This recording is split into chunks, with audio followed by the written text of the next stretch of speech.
Baba, as always, man, it is an honor to share space and time with you.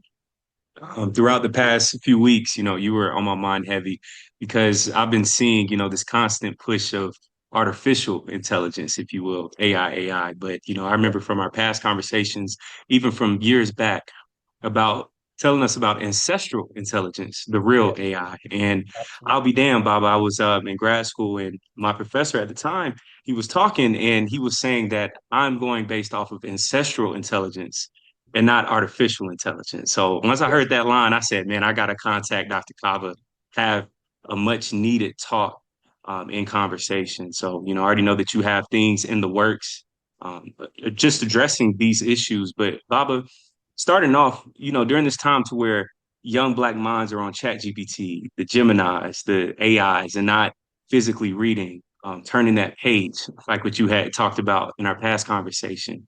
How do we get back in tune with our ancestral intelligence during this time, especially where we have Juneteenth coming up on Friday?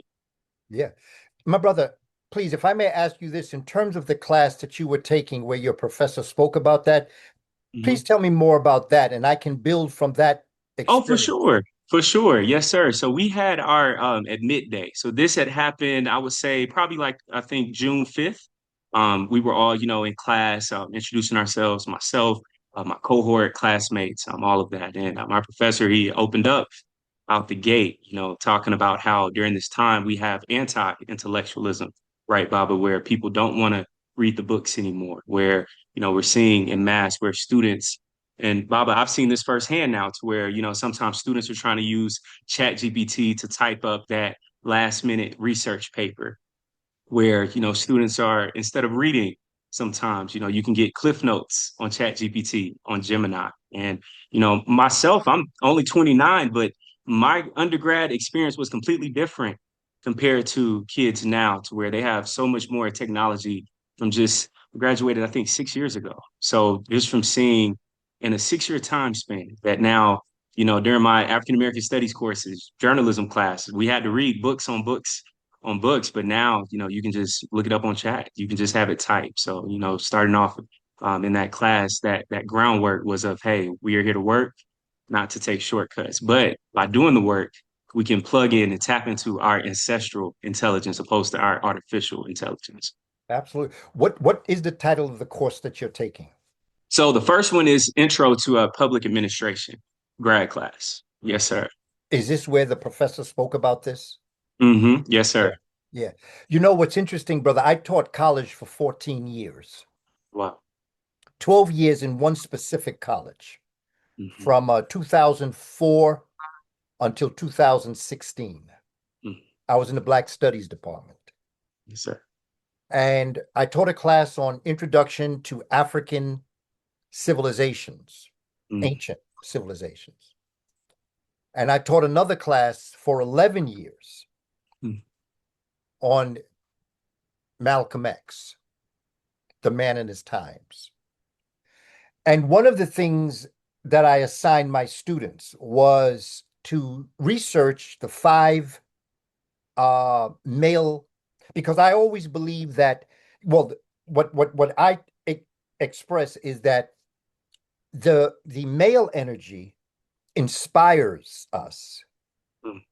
The female energy shapes us. Yeah.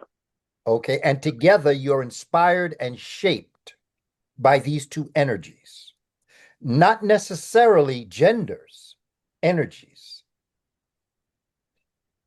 By that, I mean, for instance, if a mother is walking down the street with her baby and someone comes to harm the baby and the mother protects the child, that's not a mother's instinct.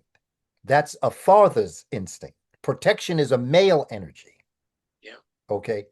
When I would take um, our children, biological children, when I would take them and I would go different places with them, I would nurture them and sustain them. That is not a male energy. That's a female energy. Yeah. Okay. Nurturing and sustenance is a female energy that's within Yeah. us. As having a mother and a father, these are the energies that we all possess. Mhm. Okay.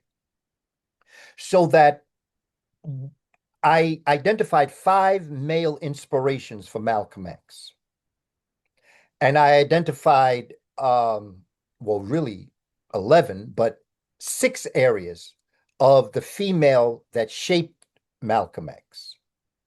Okay. Mm. Not necessarily going to go through the course itself, but what I'm going to tell you is that when I would go back, what I would have them do is I would have them identify, like I said, that Booker T. Washington was one, Yeah. Marcus Garvey, Noble Drew Ali, Elijah Muhammad, and John Henrik Clark. Mm. And I would identify what they had done. Dr. Washington was Tuskegee Institute, which is now Yeah. Tuskegee University. Marcus Garvey was the UNIA, Noble Drew Ali was Moorish Science Temple. So what I would do is I would give them an outline. And then I would say to them, um, for next class, I want you to research these people. And then the women also, okay, starting with his mother and then going to his sister Ella and then going to Dr. Shabazz, his wife, Mm. and his daughters. They and Sister Clara Muhammad. These were the women that shaped Malcolm.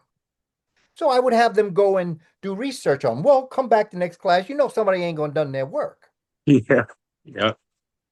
but I saw them on their phone, Mm. and that's how they got their information. See, back in the day, my brother Caleb, I couldn't have done that. If I didn't do my assignment, I got in trouble. But you see, this gives you whatever you want. Yeah. Okay. And it's important that we understand that this is a phenomenal help. Mm-hmm. This is a very important part of the future, but it is not the future. And I look at all of the technology. You see, there are two things that push a society forward. Everywhere that you see in a society that advances, there's two areas. That is what makes them advance. That is transportation and communication. Okay. When you can communicate with a wider audience, that pushes your society forward because you're opening up now to a larger audience. When you can communicate and then transportation, you can move to those other areas. So when you're dealing with, let's say, let's look at the technological breakthrough, the Industrial Revolution. You had the idea of the steamship, you had the train, Yeah. okay, and you had Morse code, and you had different ways that communication, Morse code, and transportation was able to get products, but also you to different places to be able to communicate. Okay, then out of that, now you have the automobile, you have the airplane, okay, and you have the idea of radio, television. Okay, these are all advancing the society forward. It is also, while it is helping you, if you depend on it too much, it hurts you because then your own individual spiritual, not religious, spiritual areas of advancement is held back. Okay, when I was in college, I took a class on engineering, and we had what is known as a slide rule. And we had to study how to use the slide rule. And the slide rule was the only thing we were allowed to bring into our tests. But then within a couple of years came the calculator. Okay. The slide rule no longer existed because the calculator did what you needed. Okay. And so technology allows you to advance the society, which is good, but it also impedes the society if that becomes what you depend on.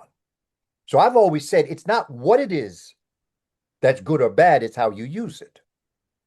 Because I'm going to tell you now, I come from typewriter generation. Okay. And a computer is a combination of a typewriter and a television. Okay. Yeah. And so this is phenomenal. Okay. Because when I was coming up, Brother Caleb, when I said cut and paste, I meant scissors and glue. Yes, Okay. sir. Yeah. For me to be able to type up a document Mm. and move that document wherever I want it, for me, is just phenomenal.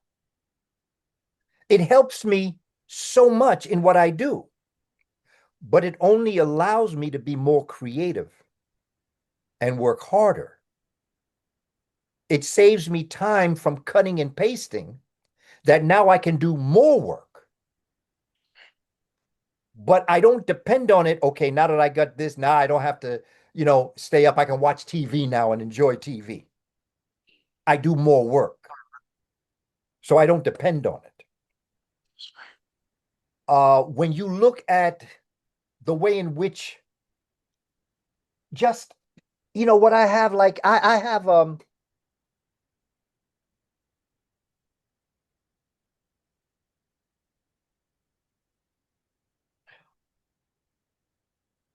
okay, Yeah.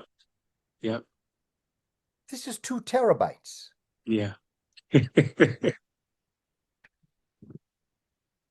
Again, a lot of these stories I've probably already told you or spoke to you about. But for the audience who may not have heard these stories, Yes, sir. I'd like to repeat it just to set up what we Yeah, of what we're course, going to Father. talk about. Yeah, you're good.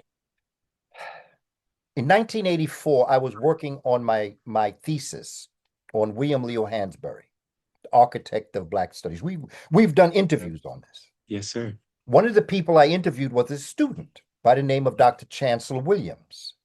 Mm. Okay. When I met Dr. Chancellor Williams, he was legally blind. Wow.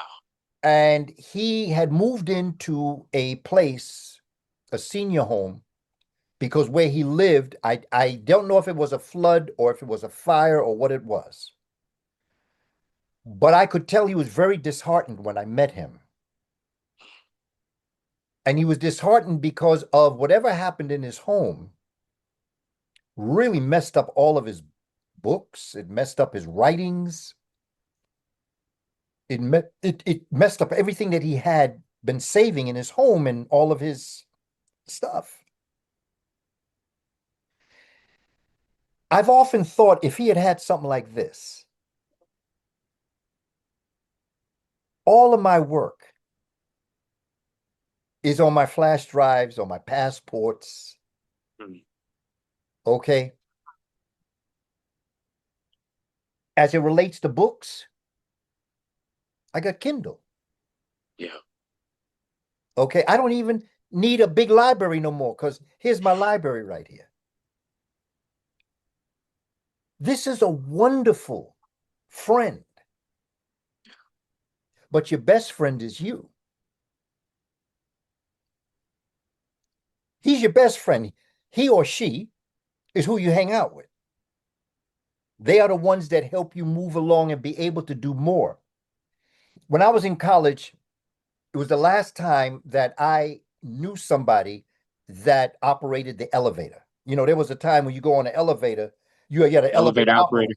Yeah. Okay, wasn't no automatic elevator. You press a button. That's not how it was.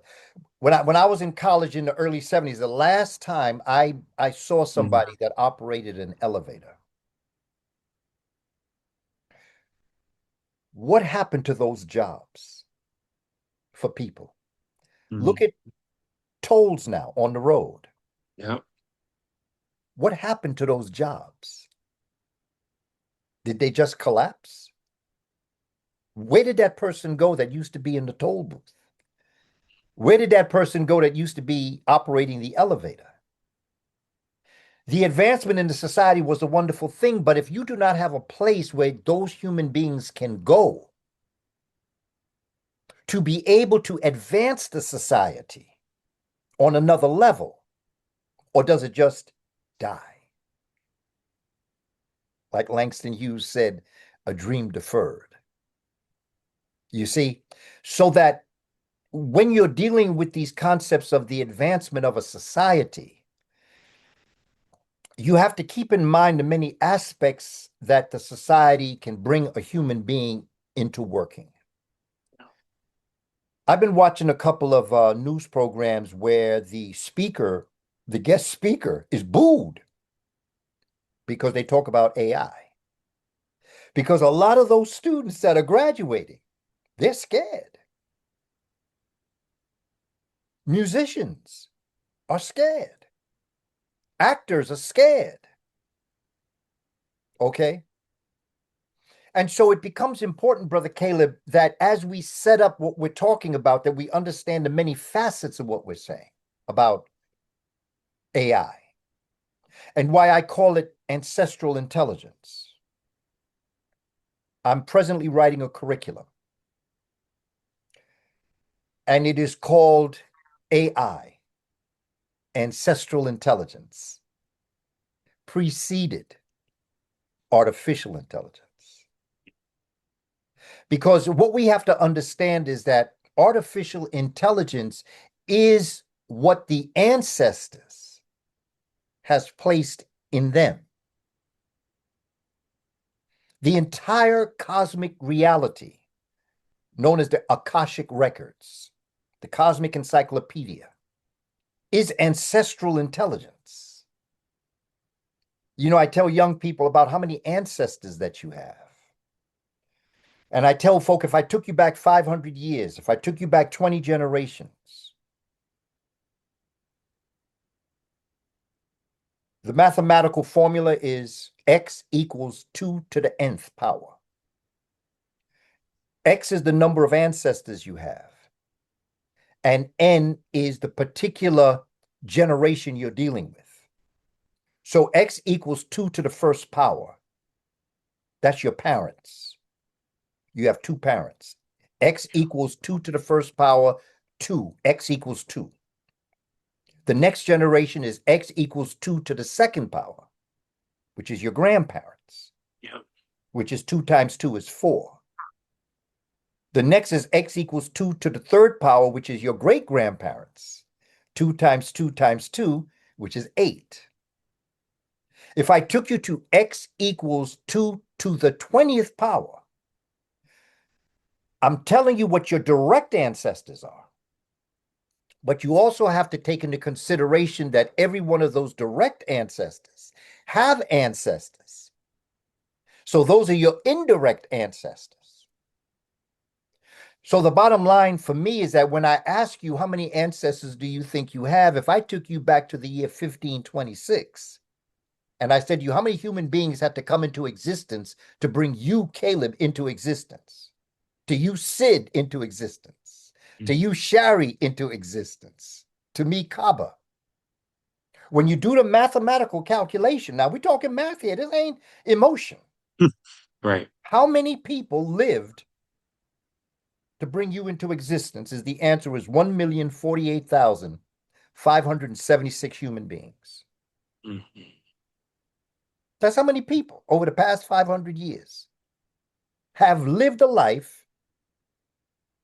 married or not married, had children, and eventually here you are through your mother and your father. But the other shoe to drop, Brother Caleb, is I only took you back 500 years. That's right. If you have 1,048,576 human beings over 500 years, how many ancestors do you have if I took you back 5 million years? And each and every one of us is the collection of those multi-million people. And all of them have contributed to the cosmic Akashic Records. That is an intelligence that goes through your ancestral line. It's something that you inherit. It's something that you understand that is within you, and all you have to do is bring it out to realize that you have it in you. And I use the other story about you're in the complete dark, can't see a thing. Then you find a light switch and you turn the light switch on and you see the TV, you see the artwork on the wall, you see the couch, you see the computer on the table and the chairs. My question is, did all those things appear in the room when you turned the light on? No, they were always there. Your light just wasn't on. So to me, education is developing a relationship between the learner and the teacher to assist the individual to find the light switch in your mind. Because I can't turn the light switch on for my students. Only you can turn your light switch on. But I can assist you. Step one is to let you know there's a light switch in this dark room. Right. And that if you search for it, you will find it. And when you find it, you will inherit your ancestral intelligence. Nothing artificial about that. That's science. You have your parents in you, your grandparents, your great grandparents, your great great grandparents, going back as far as you want to go. And all of them lived a life that you, when you were conceived and born, you inherited it.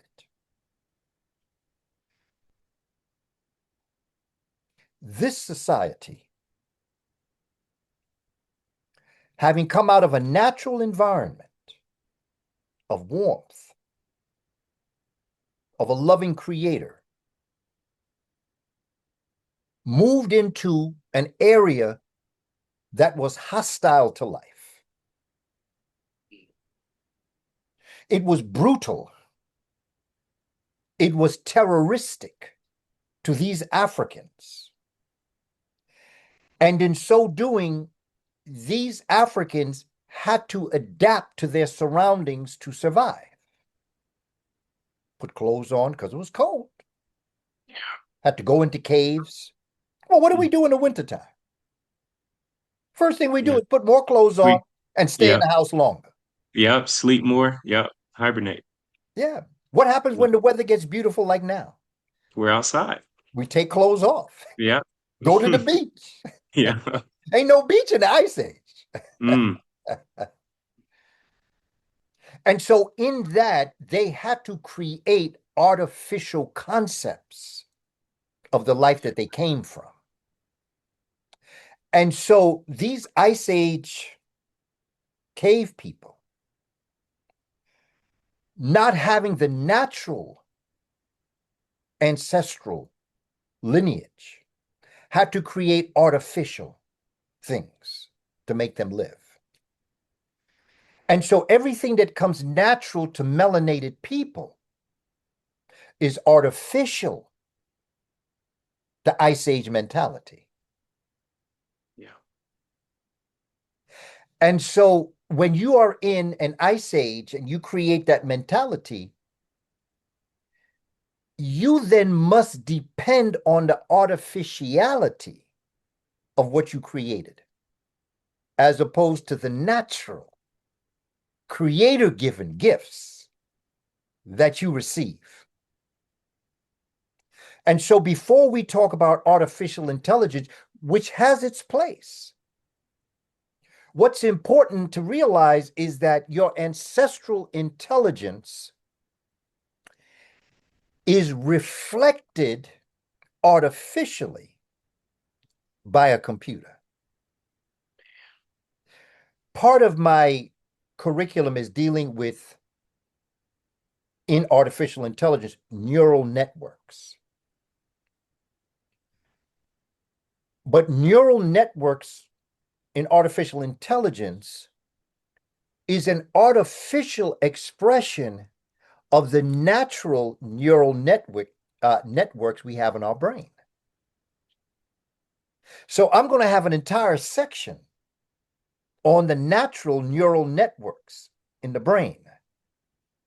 And then I'm going to show you what the neural networks in artificial intelligence is. In AI, artificial intelligence, it's a pretty good thing. But don't ever forget that's artificial.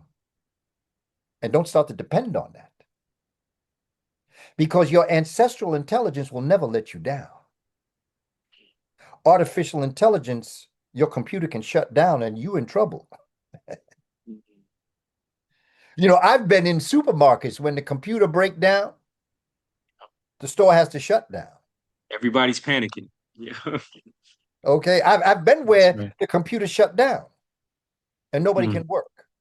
I've been places in movie house where the computer shut down, movie got to end. Nobody can go into the movies. Yeah. There was a time when people would take your money. Okay, forget the cash register. You just bing, bing, bing, bing. Some people just write it down on a piece of paper. Come to $1.85. You give them $1.85, you good to go. But in technology, if it break down, everything stops because it's artificial. Ooh. Natural never ends. Now, with ancestral intelligence, we're also dealing with concepts such as the Neteru. Mhm. Okay. And the Neteru or the Neter in Kush Kemet in Africa was represented by the animal world. The Ice Age cave people will tell you that Africans worshipped the dog and they worshipped the bird and they worshipped the cat. No, they didn't. What Africans saw being natural by nature is that there was a specific gift that was given to the bird that they emulated and wished that they had. So to express wanting to have the vision of a bird, be it a falcon or an ibis bird or an owl, in order for them to want to have that gift of the creator that that animal had that the humans don't have. Okay, birds can see much better than humans. That's right. Yeah. But if you can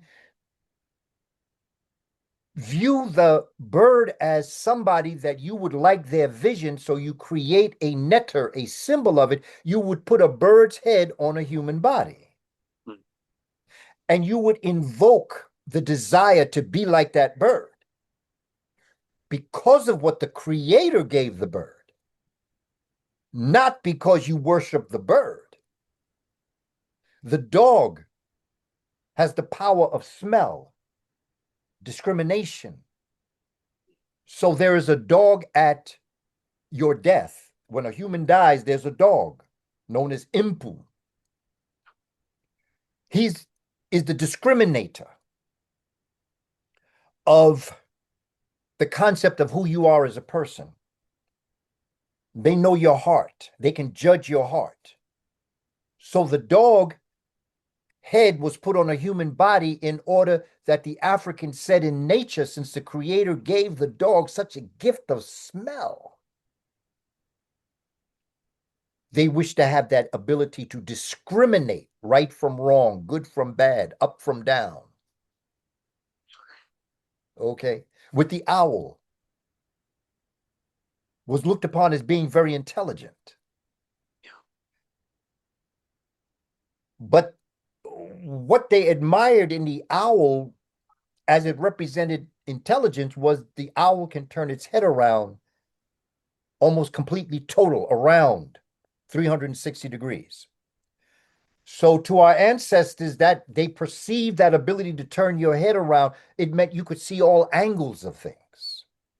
So if an incident happened, you just didn't see it in front. You could look to Mm. the side and see the peripheral event that happened in front of you. You could then go to the back and see what happened behind you. And so the gift of the owl was that they had the perception of being able to see all angles of things, but they were also nocturnal animals, which means they could see at night, That's right. which means they could see wisdom in darkness. They could take the sense out the nonsense. Mm. You see? Yeah. And so to understand ancestral intelligence and look at these Neteru, you look at these Neteru because our ancestors did it. And in nature, all of nature had a purpose. Look at ants. You have ants. Have you ever tried to pour water like you see ants crawling on and you pour water and everybody moves out of the way at the same time? That's right. Yep. And that's because they know how to send messages to each other through their antennas. Telekinesis, the ability to send a message. Brother, you and I are in a room, right? And we are the only two black people in the room. I'm gonna give you a head nod. Something go on. Somebody say something dumb. Immediately, you and I look at each other. That's it. Yep. Somebody comes in that's a troublemaker. Mm. You and I look at each other. We know that's the power of the ant to be able to send messages without having to express them. That's right. But ants can also carry 35 times their weight. Brother Caleb, can you imagine if you and I could carry 35 times our weight? Man. See, so the Neteru were images of the creator and the gifts that the creator gave nature. Not just animals, but botany too, plants. That is why you have the lotus plant. That's why you have so many different plants that's respected and honored because they were given a gift by the creator also. But not just that, the creator gave the gift to the botanical world and the biological world is that we are intrinsically and extrinsically, symbiotically related to each other. We breathe in the oxygen, give off carbon dioxide. They breathe in carbon dioxide and give off oxygen. It's phenomenal. You know, we all out here trying to go out into space. Now, I'm very much into space.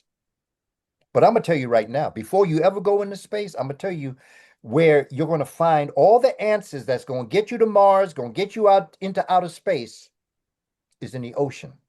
Yep. I was gonna ask you that. Yeah. Yep.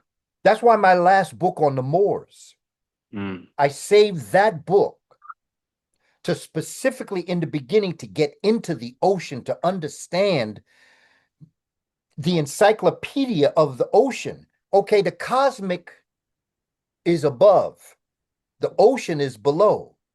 We came out of the ocean. Okay, we started as bacteria. That's right. Okay, bacteria became plants. Plants became fish. Fish became amphibians. Amphibians became reptiles. Reptiles became mammals. And then mammals went through a process of development that brought us into existence. Our ancestor is a hadroconium, a mammal that was about the size of the top digit of your pinky. This was the original mammal from whence we came. The secrets are in the ocean.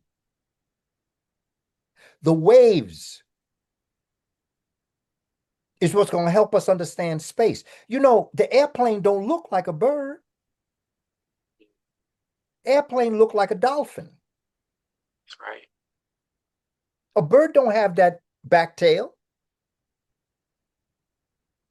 When you're flying and you see that the wings are going this way, that's what a porpoise is doing in the water. That's what a dolphin does in the water. It moves it those side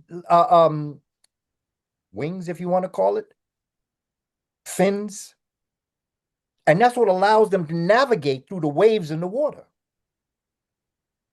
We do the same thing when we swim. We use our arms, our feet to move through water. That's waves. That's water waves.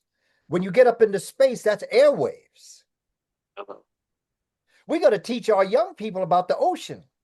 We have to create oceanographers that will relate to astronomers.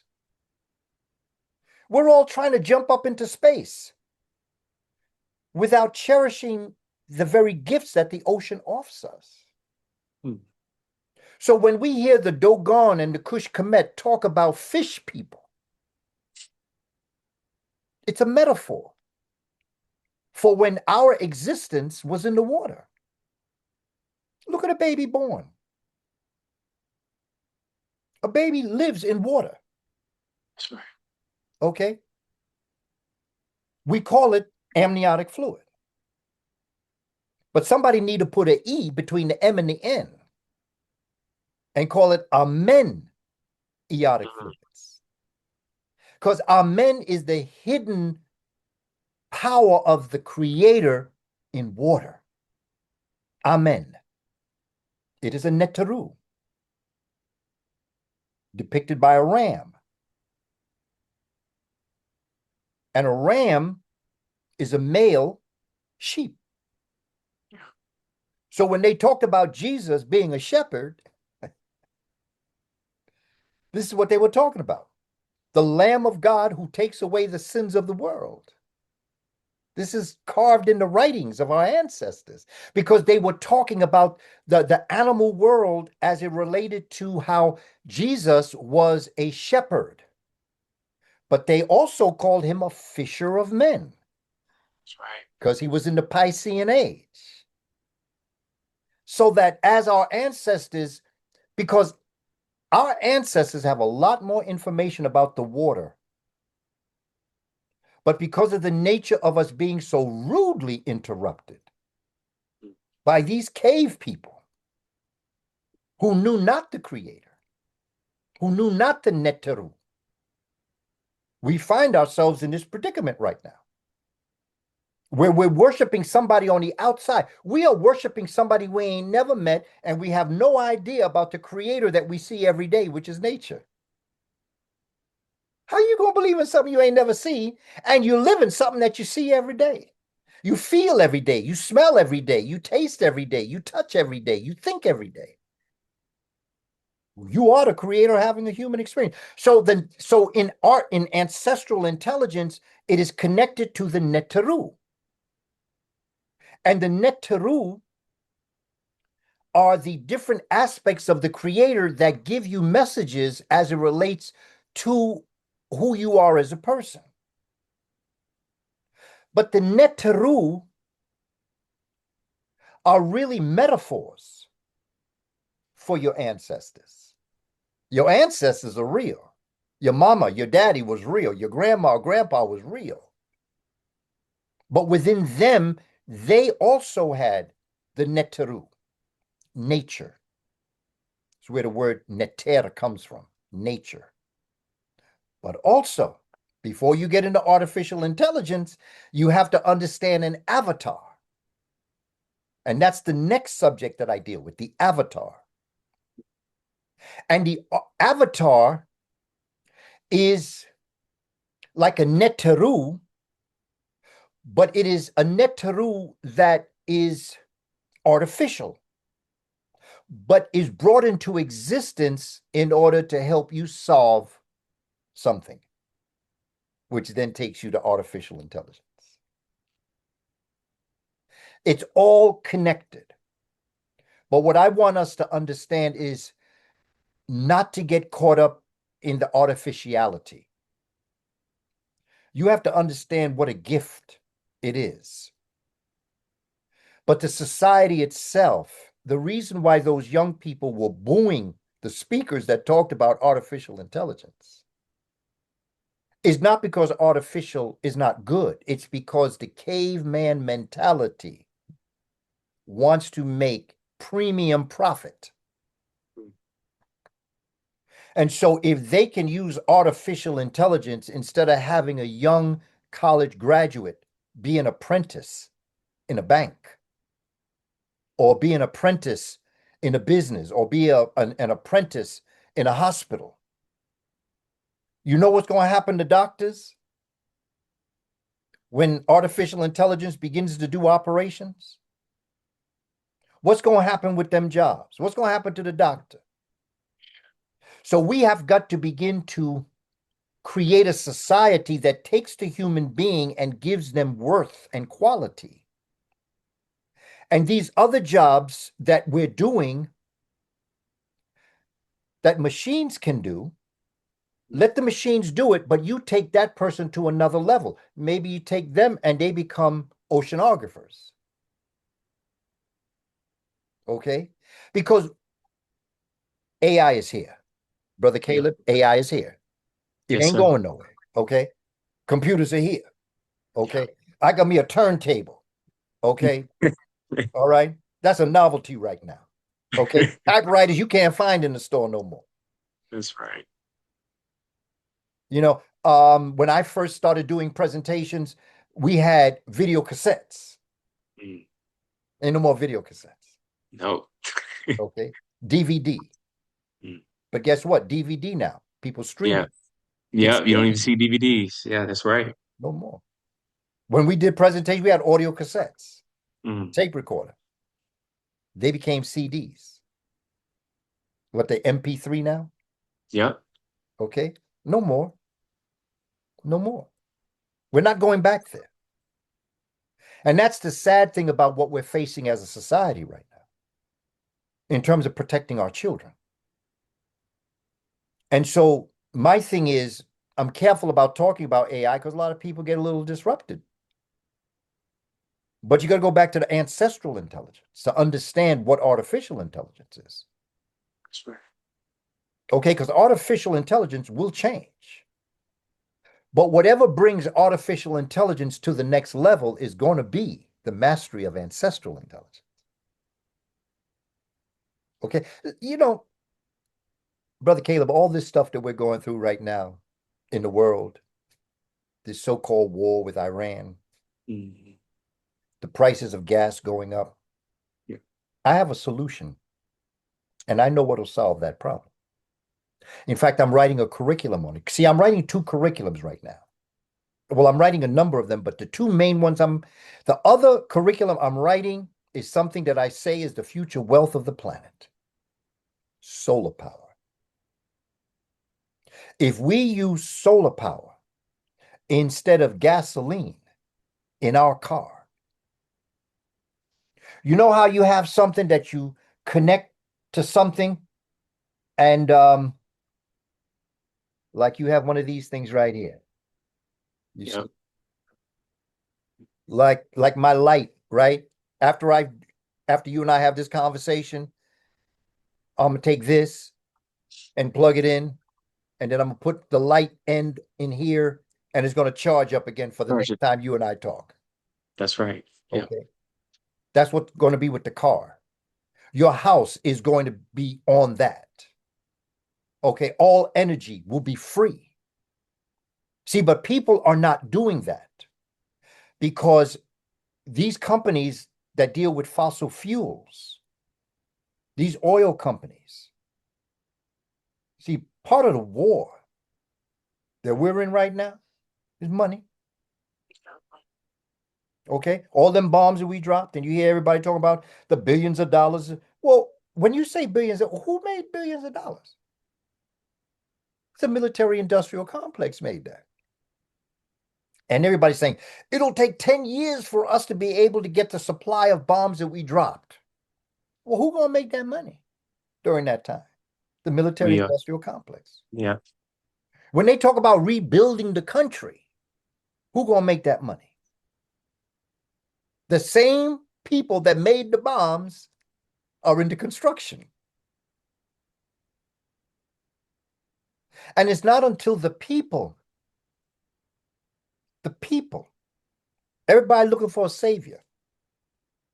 Everybody's looking for Jesus. But I'm going to tell you where you find Jesus. Go into your bathroom and look in the mirror, That's right. and you looking at Jesus. You're not only looking at God the Son, but you're looking at God the Father. And if you look deep enough and find your mama, you're dealing with God the Mother. And so when we're dealing with these issues, I think, Brother Caleb, we have to go back to the origins of things, The man.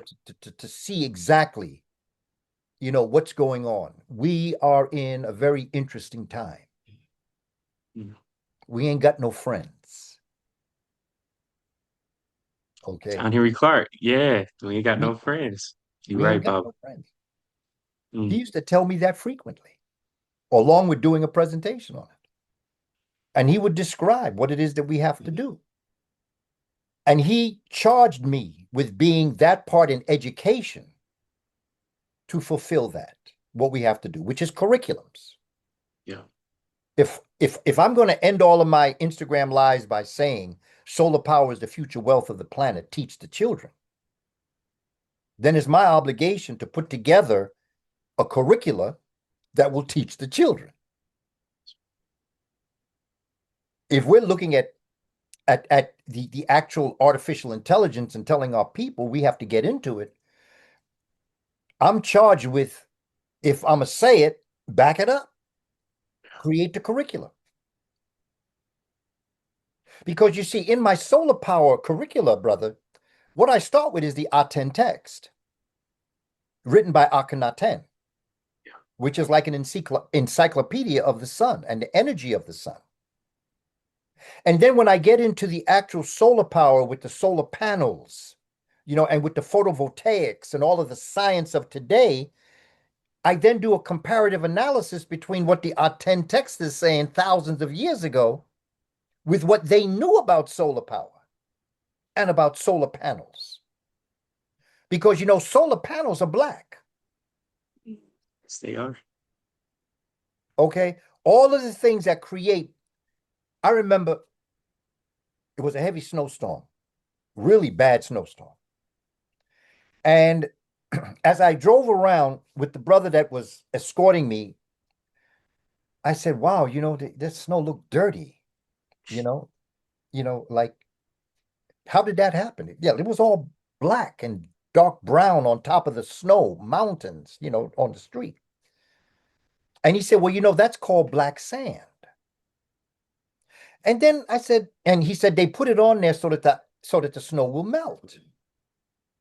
And so then I said, wait a minute. Let me do a little bit more research on that black sand. Mm. And what I found out is that the reason why they put black sand on snow is because the black sand captures the light and heat energy of the sun and melts the snow quicker than if it was any other color. Black captures and it attracts and captures the rays of the sun. So the way in which you can make snow melt quicker is by putting black and brown sand on the snow. You see? And that's what solar panels are. Solar panels are created in the blackness of chemistry. That's why when you look at all the solar panels on roofs, it's all little squares of black. And that's because that black attracts and captures the light of the sun that then draws it into the building or house or wherever. And that's what brings the energy. Everything that we're doing right now could be fueled by the sun. And ain't nobody paying a dime. Mm. But you see, companies that are making a lot of money, they don't want us to know that. And so solar power. Then I have another curriculum that then talks about the relationship of how solar power fuels and energizes ancestral intelligence. And I compare the human body to actual solar power, the black photovoltaic panels, with, they're called PVs, photovoltaic. Photo is light, voltaic means electricity or energy. So like photosynthesis means, photo is light, synthesis means to bring together. Photosynthesis means what light bring together. Photovoltaics means what electricity is created through light. Photovoltaics, PVs. And that's what fuels, energizes what we call solar power.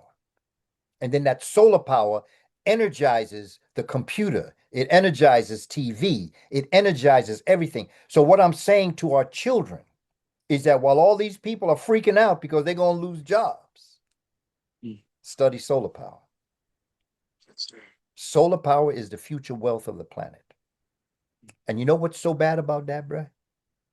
Our ancestors had mastered that thousands of years before we were so rudely interrupted by these Neanderthals. Mm, mm, mm. Wow, wow. Wow, Baba, you already cooking, hearing about our ancestors, right? Our ancient Akashic records, all of those things. Shabakistan, it comes to mind. Thinking about how we came from noon, from the waters, right? And then we found our form, all of these things, the powers from the sun. Oddly enough, AI data centers, especially here in Atlanta, they're using billions of gallons of water every single day just to run off of AI, artificial intelligence. And also they use melanin as well. Baba, what do you think it is that's so special about our melanin, the water, that it has to be replicated, but it can never be the same, where they still are trying to use melanin for artificial intelligence in water? How do you feel about that? Carbon Mm, or melanin. carbon before melanin. Yes, yes, sir. We have to understand what the carbon atom does. Yeah. This is what Dr. Sabi used to always tell me. Booker T, you're always talking about melanin, but it was carbon before melanin. Melanin is a molecule. Yeah. Carbon is the atom.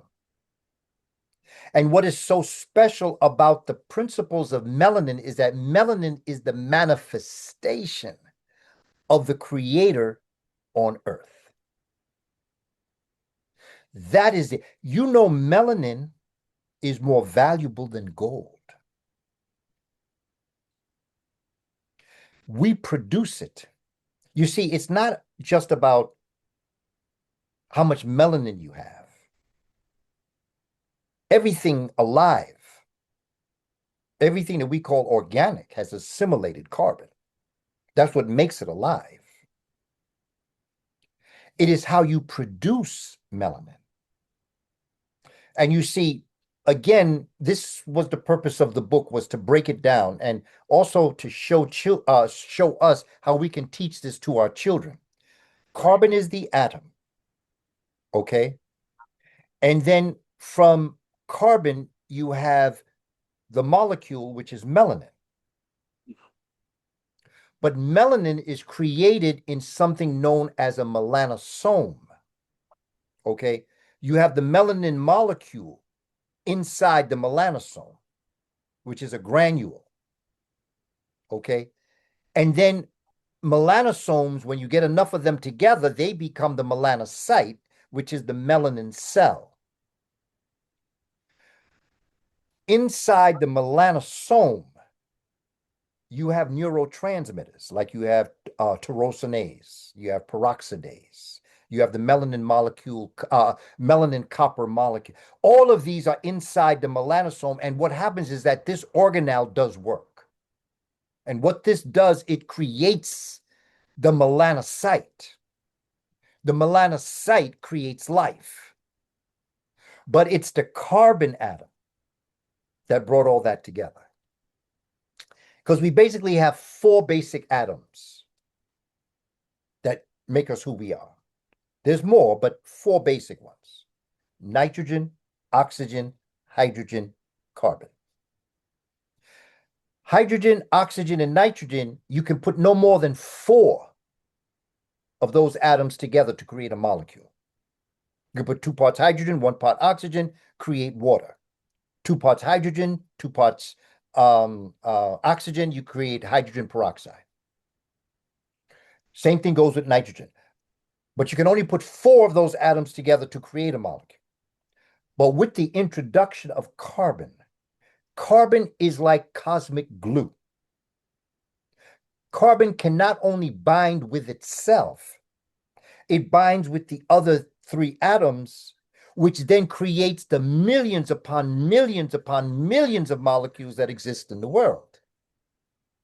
So when you think of God saying, I am the creator, that's the carbon atom in science. Okay, you want to get religious, that's a whole nother thing.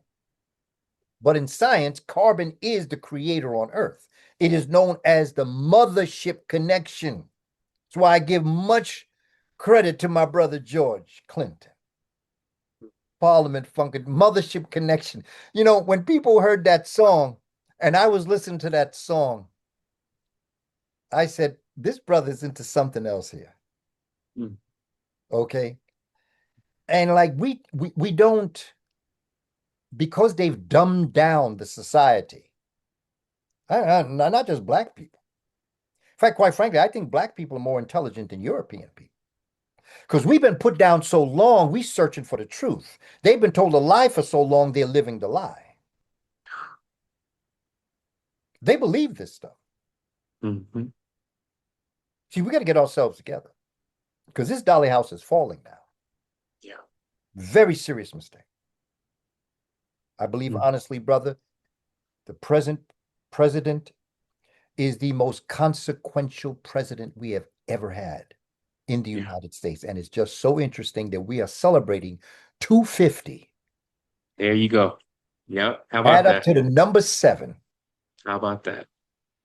okay, that he would be the one here. He is the most consequential president that we've ever had. And the reason why he's consequential, the reason why he is so important is because he taught us the word demokratia means people power. Republica means for the people. And what he has shown as it relates to governance is the importance of understanding ma'at. Truth, justice, balance, harmony, order, arrangement, and reciprocity. That's my favorite one. Yep. Reciprocity. What goes around Comes around. comes around. You Yeah. shall reap what you have sown. You shall get what you have given. Ma'at is a feather, an ostrich feather. The largest bird can't fly. It's bound on the earth. People say, well, what about the penguin? The early days of the penguin could fly. It just stopped flying and forgot. But the ostrich never was able to fly. It's the fastest animal on the planet. Run 44 miles an hour. Fast. Consistent. Sister Rosalind Jeffries, Dr. Rosalind Jeffries, Dr. Leonard Jeffries' wife. We had developed the Institute for Youth, the John Henry Clark Institute for Youth for Children. And we had developed a curriculum for it. And we invited her to come and talk to us about the Neteru. And she came to our class and she was explaining to us, the children, the teachers, everybody, about the different Neteru, about what they represented art, because she's an art expert. She's an expert in African art. And so she looked at the Neteru as art and what they represented. And she said that Ma'at, justice and balance, the feather was so light. This is why your heart is put on one side of the scale and the feather is put on the other. And there's a animal known as Amit that sits under the scale of your heart on the left side, because they knew that the heart was on, leaning towards the left side. And if your heart was heavy, like we say, I have a heavy heart, which means something wrong, you're guilty. Or we say, my heart is as light as a feather. Yeah. My heart is light. It means that Ma'at, the feather, representing truth and justice, that a feather is so delicate, just like democracy, the power to the people, is so light that you don't want to squish it, hold it too tight, because you'll squash it. But you also don't want to hold it too light, because the slightest wind can blow it out of your hand. So what our ancestors were telling us is that governance, life, liberty, and the pursuit of happiness Yeah. for people, all people, no matter who you are, no matter where you are in your stage of life, no matter where your intellectual capacity is. Some of us are a little bit more challenged in other areas. But we all have a right to exist. We all have a right to live. We all have a right to the very best that we can possibly manifest for us. So that right to do that is so delicate, like a feather.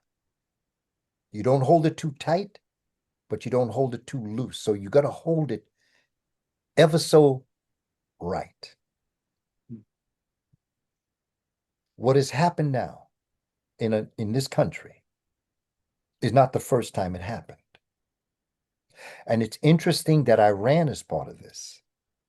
Because remember, the first people to invade Kush Kemet were Ooh, the Persians yeah, yeah. under Cambyses. Okay. So before we start taking sides, Mm. let us examine this real carefully. You know, the Palestinians, they are the descendants of the Palestu, or who's called the Philistines.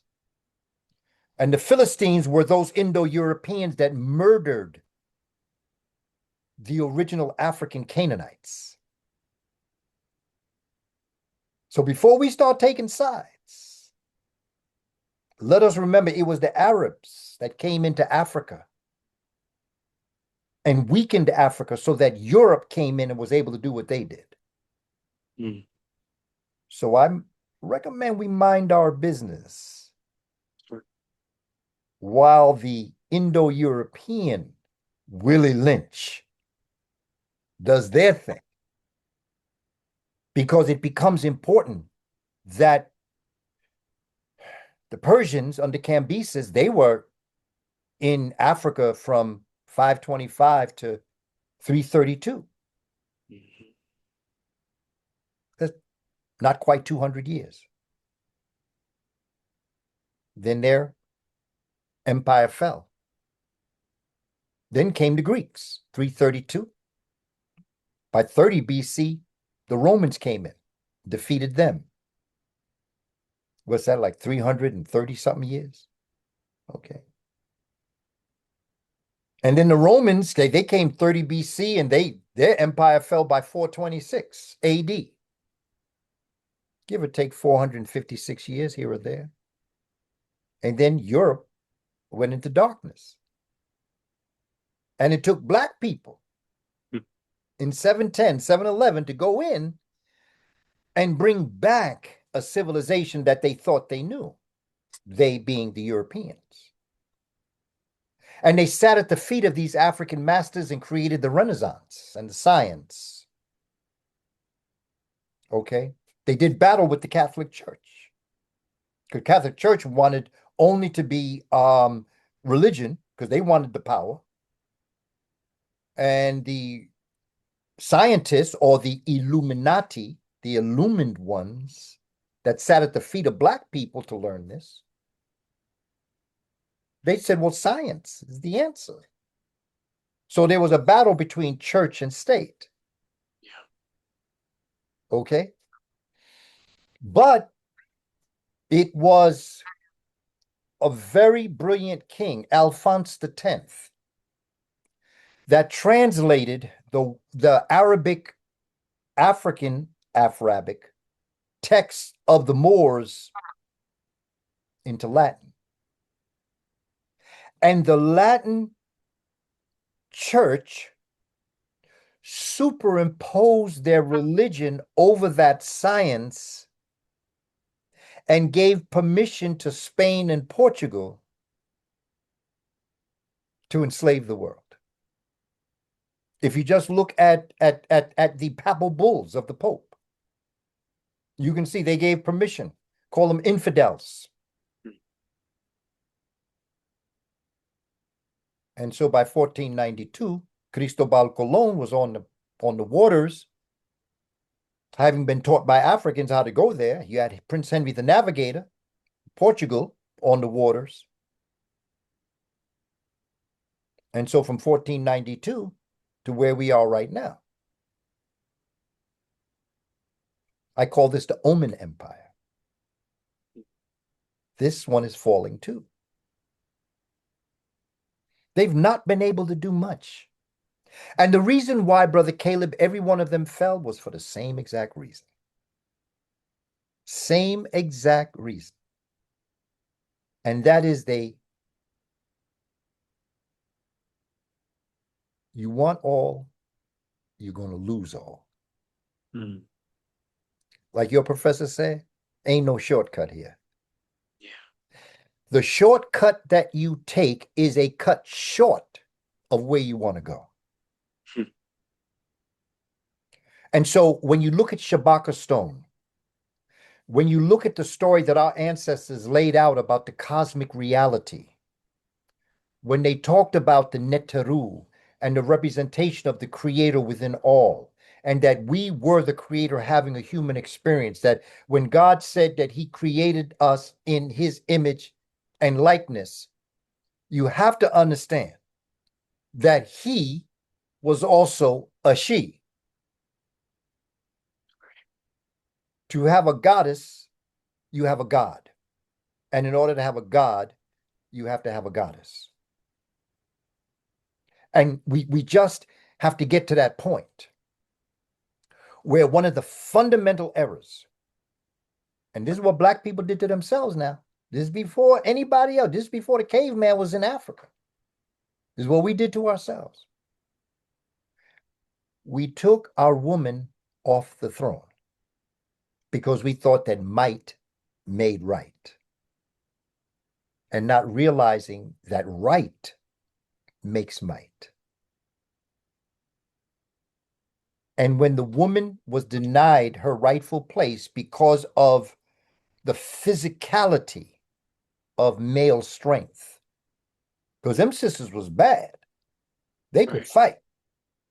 In Ethiopia, when they were fighting the Romans, the Yeah. women cut off their breast in order to pull that bow back because the big breast got in the way. So he said, I got to cut this off so that I can pull it back so my arrow goes straight through his body. That's how bad sisters are. 80% of the Black Panther Party was women. Yeah. You know, one of the things that I often say, and I said it in one of the hidden colors, is that if you talk in revolution and you don't have women in that revolution, that ain't a revolution. That ain't nothing but a street fight. You have a revolution when women are involved. I, as a brother, very proud to be a brother, very proud to be a man, but I know what makes me who I am is my complement. I know that. And I feed on that. And I am able to understand why our brothers and sisters called our women in Kush Kemet Hemet Neset Waret, Hemet Neset Waret, Hemet Neset Waret, which means, and you see, for people that have never been in the desert, you might not understand what it's like to be parched. I've Mm. been in the desert. And I know that could only imagine, because I knew where I was going, so I wasn't going to be in the desert that long, but I knew that when you parch by the desert, you've been there a couple days, couple weeks, dust be coming out your mouth. Your tongue is just as dry, like sandpaper. There's only one thing on your mind: Water. water. Yeah. And so Hemet Neset Waret was, when you look at the metaphor for how we saw our women, she was a deep well of water that we returned to when we were parched by the desert. Okay? Brother Mm. Caleb, our counterpart, our women, were not just water. They were not just a well. They were a deep well of water. Okay? Which tells you one thing in the metaphor. Whatever problem you have, she'll solve it. Mm. And so as we look at these stories and we understand who we are, we go back to artificial intelligence, we go to solar power. Our ancestors had the answers long before the caveman and cavewoman. Had the answers, had it in place. They had solar power. They had the ability to construct things that helped them build the society, but everybody played a part. Nobody was left out. Baker, candlestick maker, shoemaker, everybody played a part. Nobody was left out because your job was artificially created. Nobody was left out. There was a place for everybody, and the role that everybody played in the society was so central to the success of that society. And that men and women played a co-equal part in the development of the society. And it was the woman that chose who would be the leader. Because who better than the hands that rock the cradle to know who is best in position to do this? That's the leader. That's the candlestick maker. That's going to be the baker. He's always helping me when I'm baking bread. You know, when I'm making a juice, he's always there helping me. That's the baker. They knew where you fit in the society, and you had an honorable place in that society, no matter who you were. For those people who developed and maybe had developmental challenges, that maybe could not be the mathematician, maybe could not be the scientist or the astronomer, there was a place for them in the society where they were successful and they were honored and respected for the place that they were. Okay. I've been in stores where there are people that I can tell are what I call other gifted. Yeah. And they might be the ones that bag the groceries. Yeah. Okay. They might be the ones that in a barbershop sweep the floor of the hair. But everybody because if that young person was not, or that worker was not sweeping up the hair off the floor, do you know what that place would look like after a day of all that hair being cut? Mm. If that person didn't bag those groceries, do you know what that would look like in terms of what you had to do? There was a place for everybody in the society, in the just society, because not everybody develops the same way, but everybody can contribute to make that society work, make it fluid, make it malleable like water. Mm. It flows. And that's what the Shabaka stone was telling us. Just like in the water, there's a place for every drop in the ocean. And it is the drop that makes the ocean. Oh, beautifully said about it on your shirt. First of all, I love your shirt. Kingdom of Kush, Land of Punt, Carthage, Kingdom of Ascom, right? Mali Empire. It just inspires so much, right, Baba? How do we properly get back in tune with those ancestral Akashic records again? I believe we do it by example. Mm. I believe we do it by example. We say what we do what we say. Yeah. It's not hard, Brother Caleb. It's not hard. And what we do is we assist other people. We say we're going to do something, we do it. Okay. And we be honorable in what it is that we do. But I believe that we also have to not overwhelm ourselves. Yeah. Because sometimes we try to take up 2 or 3 people's job. And that's overwhelming. You know, we have to make each of us make it possible to make it possible. Yeah. You know, whatever I dream to do is really developing the baton that I'm going to pass to you for you to continue the work that you're doing. Because sometimes we get overwhelmed. You know, and I think about it like I use the analogy of starting a fire in a fireplace, and you have 12 logs. Okay, my thing is I want a roaring fireplace, but I can't reach all those logs back there. And if I try, I burn myself. So what I do is that I properly light the first log so that the first log lights the second log, the second to the third. And then pretty soon you have 12 logs that are on fire. You got a roaring fireplace, but you only lit one log. And that was the log that was closest to you. And that's what I think we should start to begin to think about doing. Light the log that's closest to you. Mm. Inspire the person that's closest to you.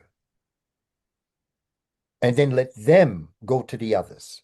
And through geometric progression, just like your ancestors, okay, 2 becomes 4, 4 becomes 8, 8 becomes 16, 16 becomes 32.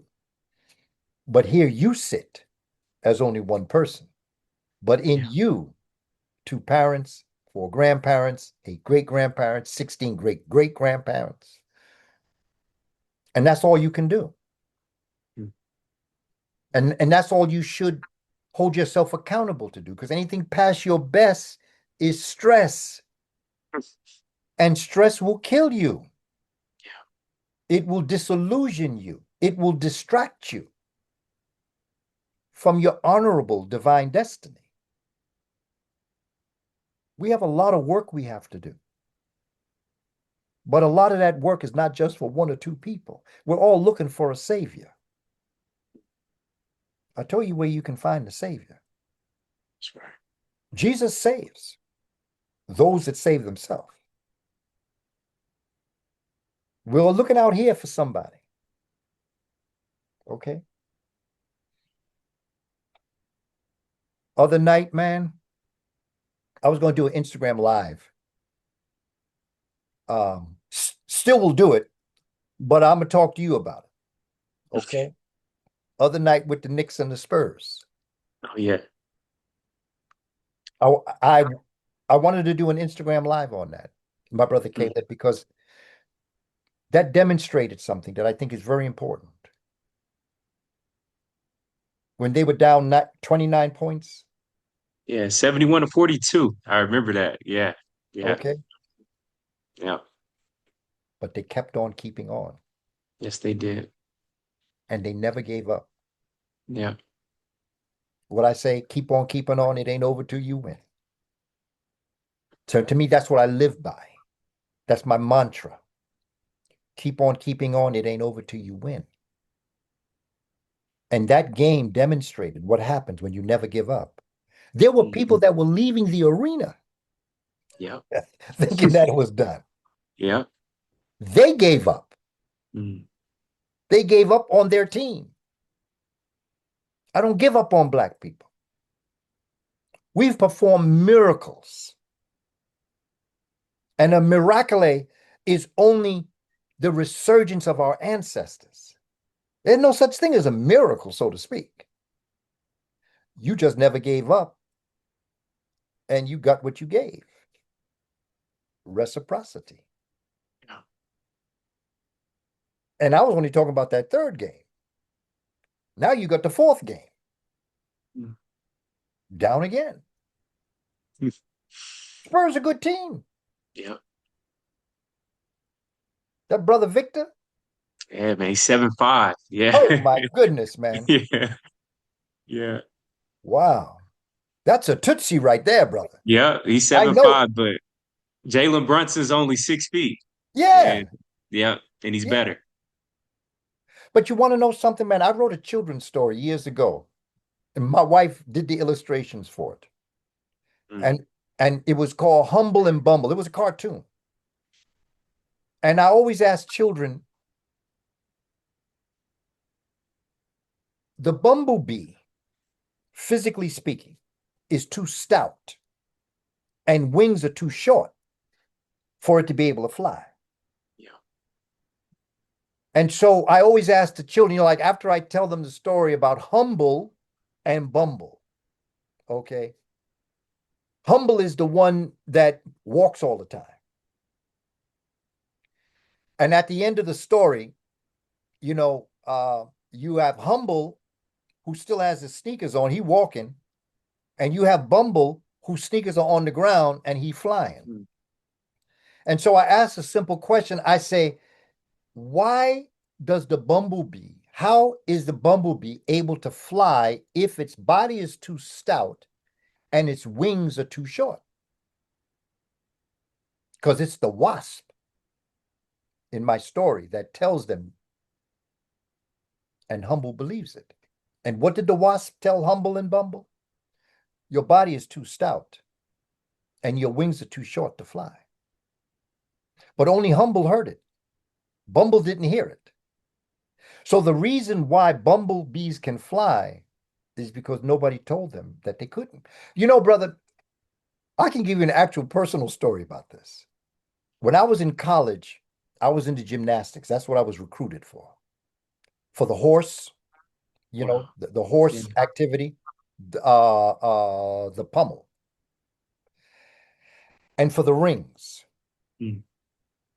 But actually, I'm too tall to do the rings. Mm. But what my coach used to do is he used to pull the rings up higher for me. And so I just enjoyed the rings. I don't know. It might have been a little bit of my tree climbing days or whatever it was, but I enjoyed those rings, Iron Cross, and all of that. The reason why I did that, it wasn't until I left college that somebody told me, you couldn't have been in the rings. You're too tall. But nobody told me I was too tall for the rings. How about that? If someone had told me I was too tall, I might have thought, well, maybe I need to do something else. Mm. Because a lot of people in the rings are under 5'7", 5'6", 5'5", but nobody ever told me I was too tall to do it. So I just did it like anybody else. Mm. And I think that what we have to begin to do is not listen to people and understand that if you're driven to do something, like win that basketball game the other night, Yeah. no matter how tall Victor is, no matter how Mm. short Jalen is, they won. Yes, they did. It was the God within Jalen that did it. God didn't do it. Everybody look up to God. Thank God.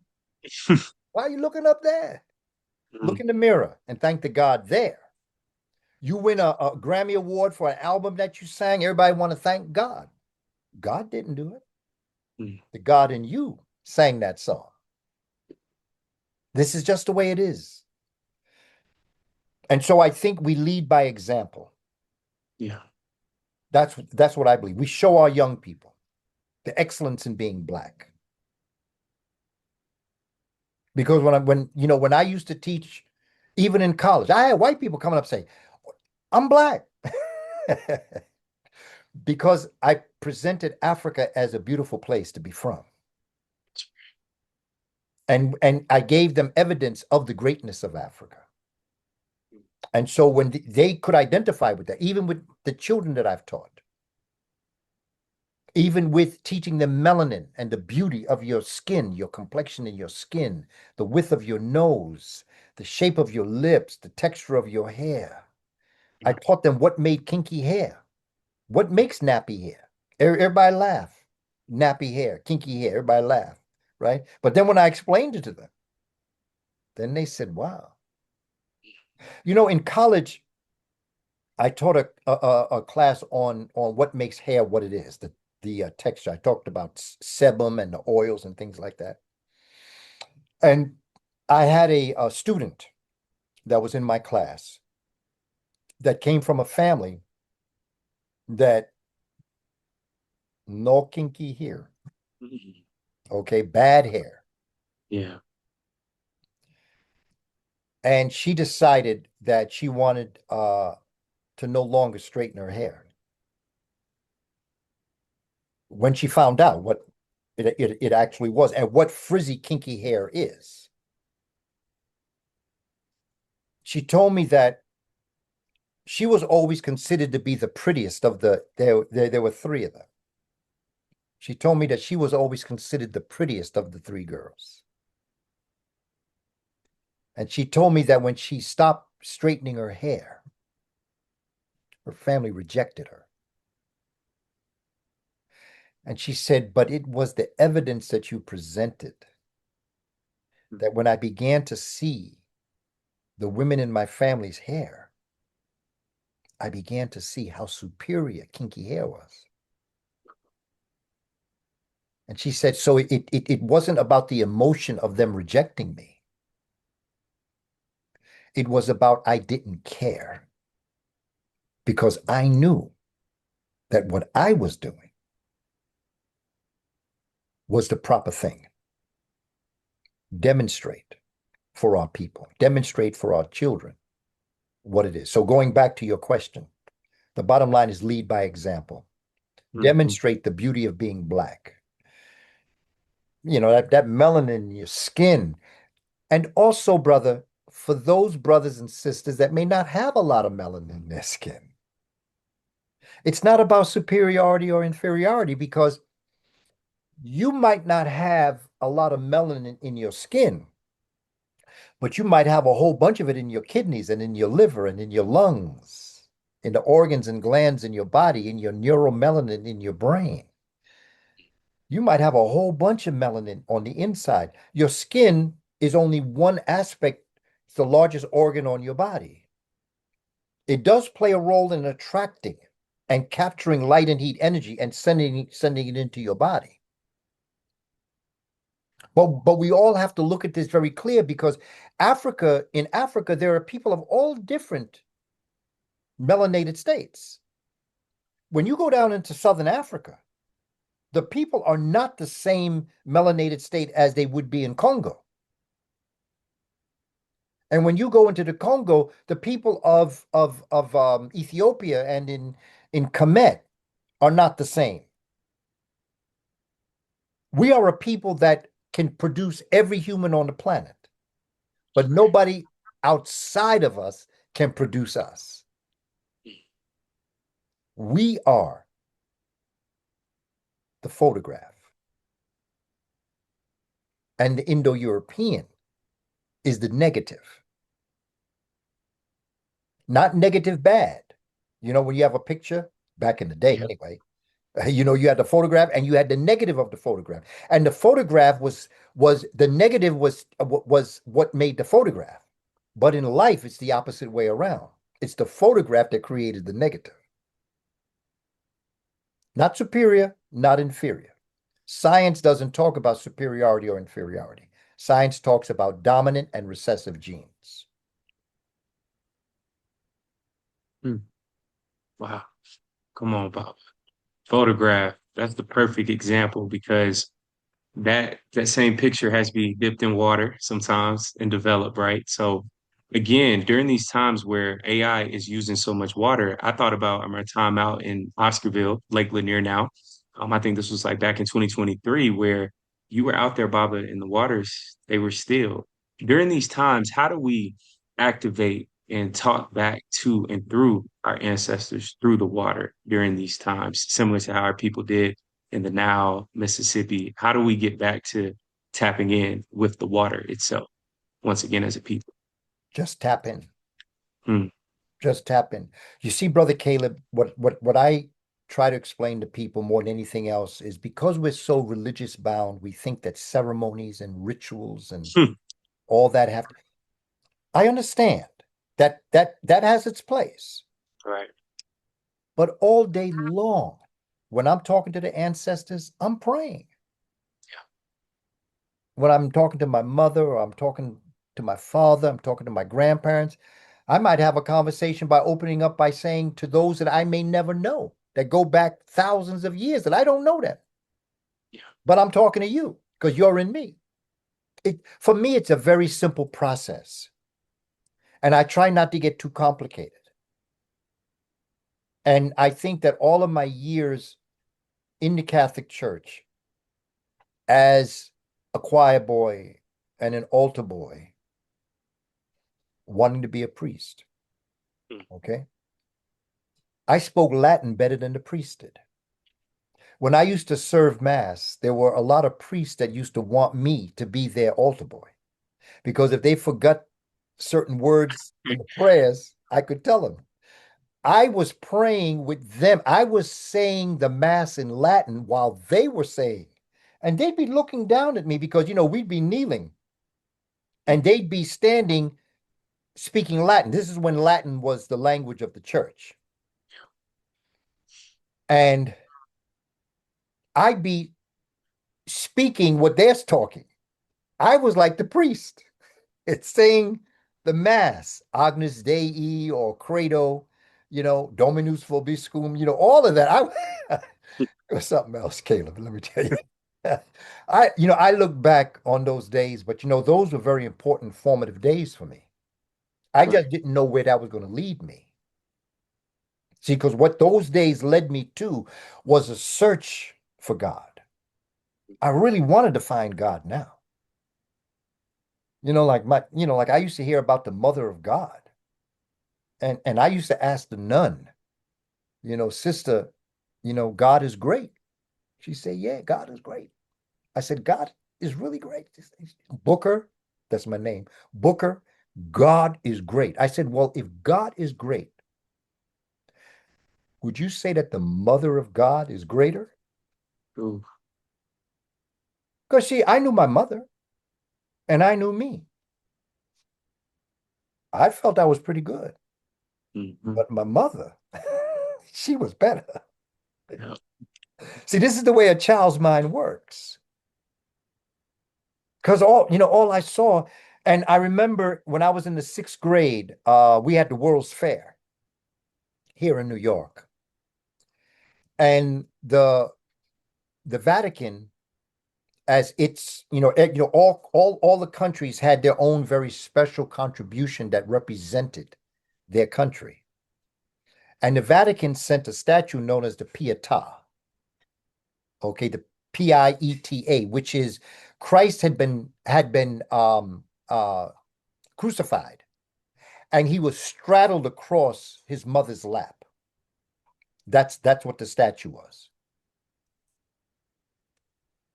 And I remember going to the World's Fair. That was the thing. And and the thing was is that the Pietà was in a glass surrounding, like in a zoo, and there was a moving ramp that everybody would move and just pray, name of the Mm. Father, Son, Holy Ghost, all that, praying. Really, I mean, people really falling out over the Pietà, which means pity, by the way. Mm. The pity of the mother holding her dead son. Okay. Now, to me, I was saying to myself, that don't look right to me. How gruesome is that? Yeah. Because again, as a child, I'm thinking of myself having been murdered and straddled on my mother's lap. And what feeling does that evoke in the observer?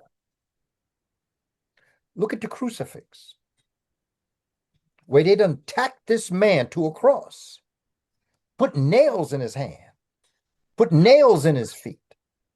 They say, you the king of the Jews? I'm going to put a crown of thorns on your head, blood just gushing down his face, blood coming from here. And on the day that they killed him, they had to bury him. So what they had to do is make sure he was dead. So what one of the soldiers did was that they put a sword through his body, blood coming down out of his stomach. And that becomes the symbol of your religion. I kept looking at the crucifix and I was wondering, wow.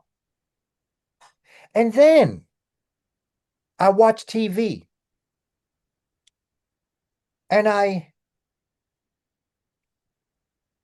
see that the way in which white people showed their hatred for black people, they burned a cross Mm. on their lawn. And as a child, I'm saying to myself, okay, but if that's the symbol of your religion, Why are you burning it on the lawn of a black person? Sure. Or are you telling me that you view that black person the way the Romans viewed Christ? And see, that's what started me thinking about we being Jesus. Because the way they tell the story about Jesus is the way they treated black people. Yeah. They telling us as black people, you can't go into the hotel. And then when Jesus was born, Mary and Joseph, Mary had to give birth to Jesus in the barn.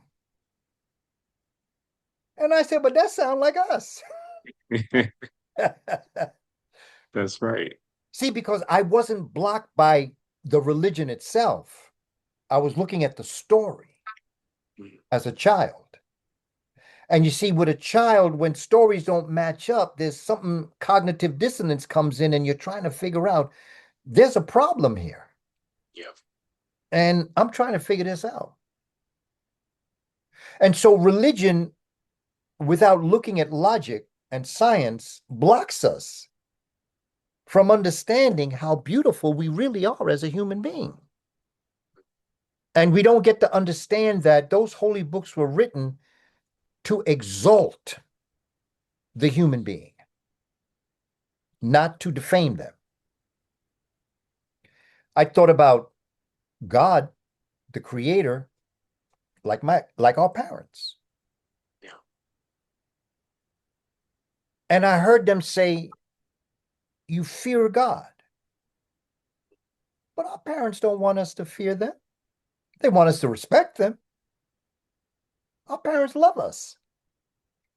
We make a mistake, they'll forgive us because we're children. We make mistakes. And so this whole thing about fear, I just never understood because I just didn't, I wondered what type of God wants you to fear them. Sure.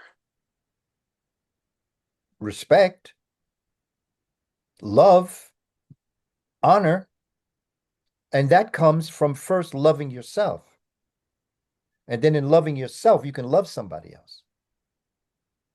And so that comes to the commandment uh, to know that there is one God, and that's you, and that to treat others as you treat God.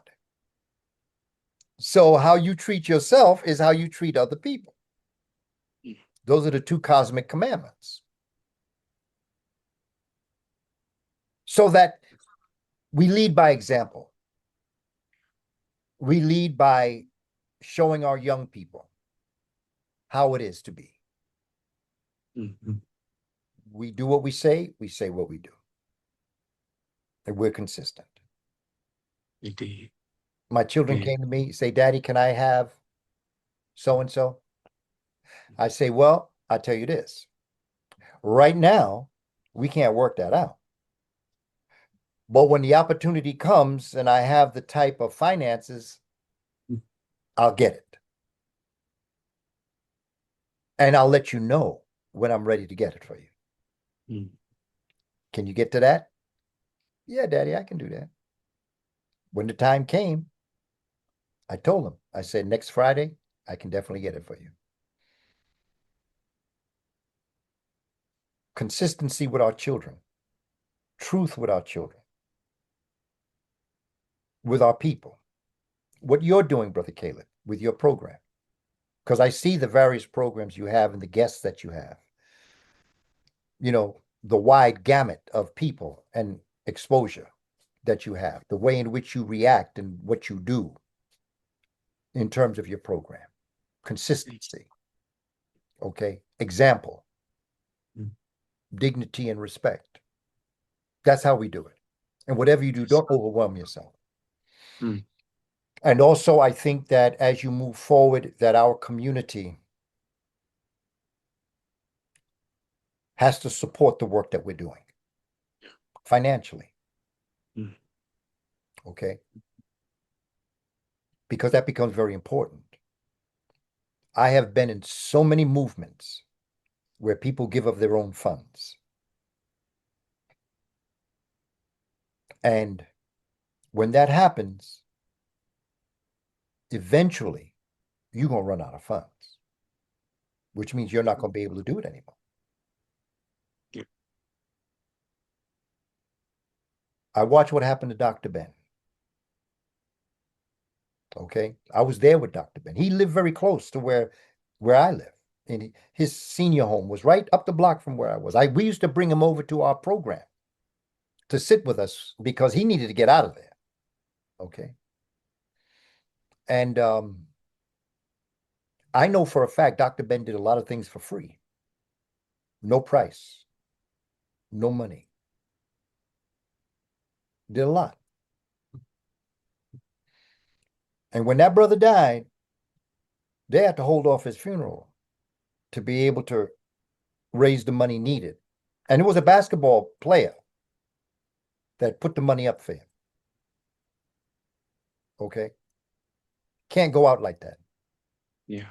Can't go out like that. Our people, it's not so much that they are paying you, they're paying for you to supply the service that you give to them. Because when you travel, it takes money. Yeah. You shouldn't go into your own funds for that. Now, unless you are just like rich. Okay. That's a whole nother story. I'm talking about people that are doing what they're doing to have expenses, to put your bags on the plane, you know, gas in your car to get to one place to another. Okay. You have responsibilities as it relates to the family. My thing was always, my family was 51%, my work was 49. That's how I saw it.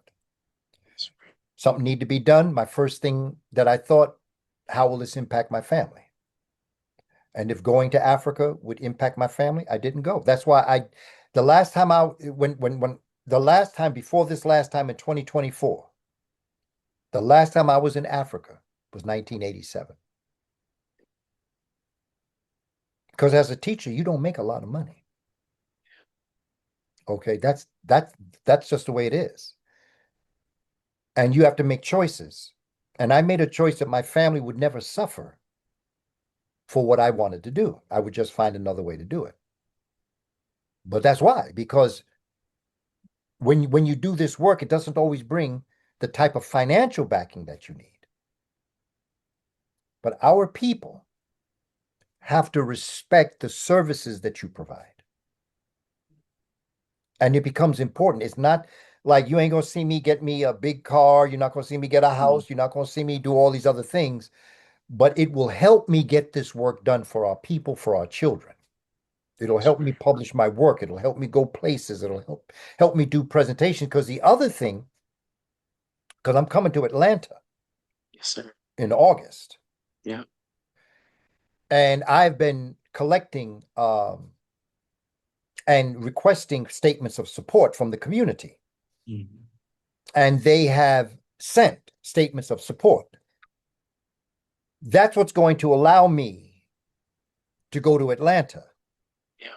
Because Heru, our son, he's working on a program where he's bringing young people from Seattle to do a college tour in Atlanta and also in Tuskegee, Alabama. I was just talking to him, Baba. Yep. We were just Okay. talking about that. Yes, sir. Yep. And so we'll be going. Yep. And I will be doing different things while I'm in Atlanta. Hmm. I'd like to come by your place and do a Most definitely. conversation. You Okay. already know, Baba. Let Yes. the young people see what Hmm. happens in Yep. conversations, Mm. and just have a talk. You Yep. talk to them about now you're in master's program. Hmm. What is that about? Since they're doing a tour of colleges, Yep. okay, At here you are, Morehouse too. Yep. all right, Yep. They can come. Most definitely. and so that conversation can be there, Yep. okay, and so what those funds allow to be done is that I can do things and not charge That's right. because there's a lot of family members I want to talk to that do not have the financial backing. Mm. So when I go into a town, I want to be able to, first of all, do what I need to do, but at the same time, go places and be with our people who may not financially be able to recoup, but that's okay because we got you. Okay, I'd like to give some of the young people copies of my book Yeah. to be able to read, to take back as souvenir, things like that. I would like to do that. And the work that you're doing is the same exact thing. The thing that Tony Browder is doing is the same exact thing. Yeah. Okay, it takes finances. They say that money is the root of all evil, Mm. but money is also the root of our emancipation and liberation. Talk about it. Money not bad, is what you do Mm. with it. Okay, that is good or not good. So these are all the different things that we have in place to be able to make this work possible. Indeed. Man, Baba, you have been truly phenomenal. I probably only have one more question for you. We talk about, There's yes, also sir, Baba, something I'd like please, to say after that. After you ask that question, brother, please. I would like to comment on the comment that was made at the White House Oof. reflected on our sister, the former First Lady, Michelle Michelle Obama. Obama. I Hey, have let's something talk to about say it about now, it. Baba. Hey, let's Well, talk no, about it now. I'm gonna go with your question. No, no, Baba, I'm gonna go with yours. You're good. I'm listening. Hey, I can save that for the very, very end. I promise. I'm listening. You know, brother, I did a presentation. It's called Psychosexual Homoeroticism Mm.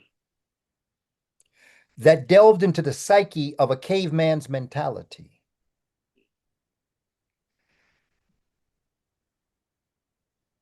Our former First Lady and her husband, the president, Barack. Now, I'm not going to get political. This is not political. This is human. Okay. From my own personal perspective, looking at just in general who they are, the hero for me of President Barack Obama's presidency for 8 years was Michelle Obama's mother. The way they set up the White House, that was African tradition. Queen Mother, her mother took care of the children, which allowed former First Lady to be very supportive of her husband, who was the President of the United States. Because when they knew that their two daughters, Sasha and Malia, were safe in the hands of her mother, that's African tradition.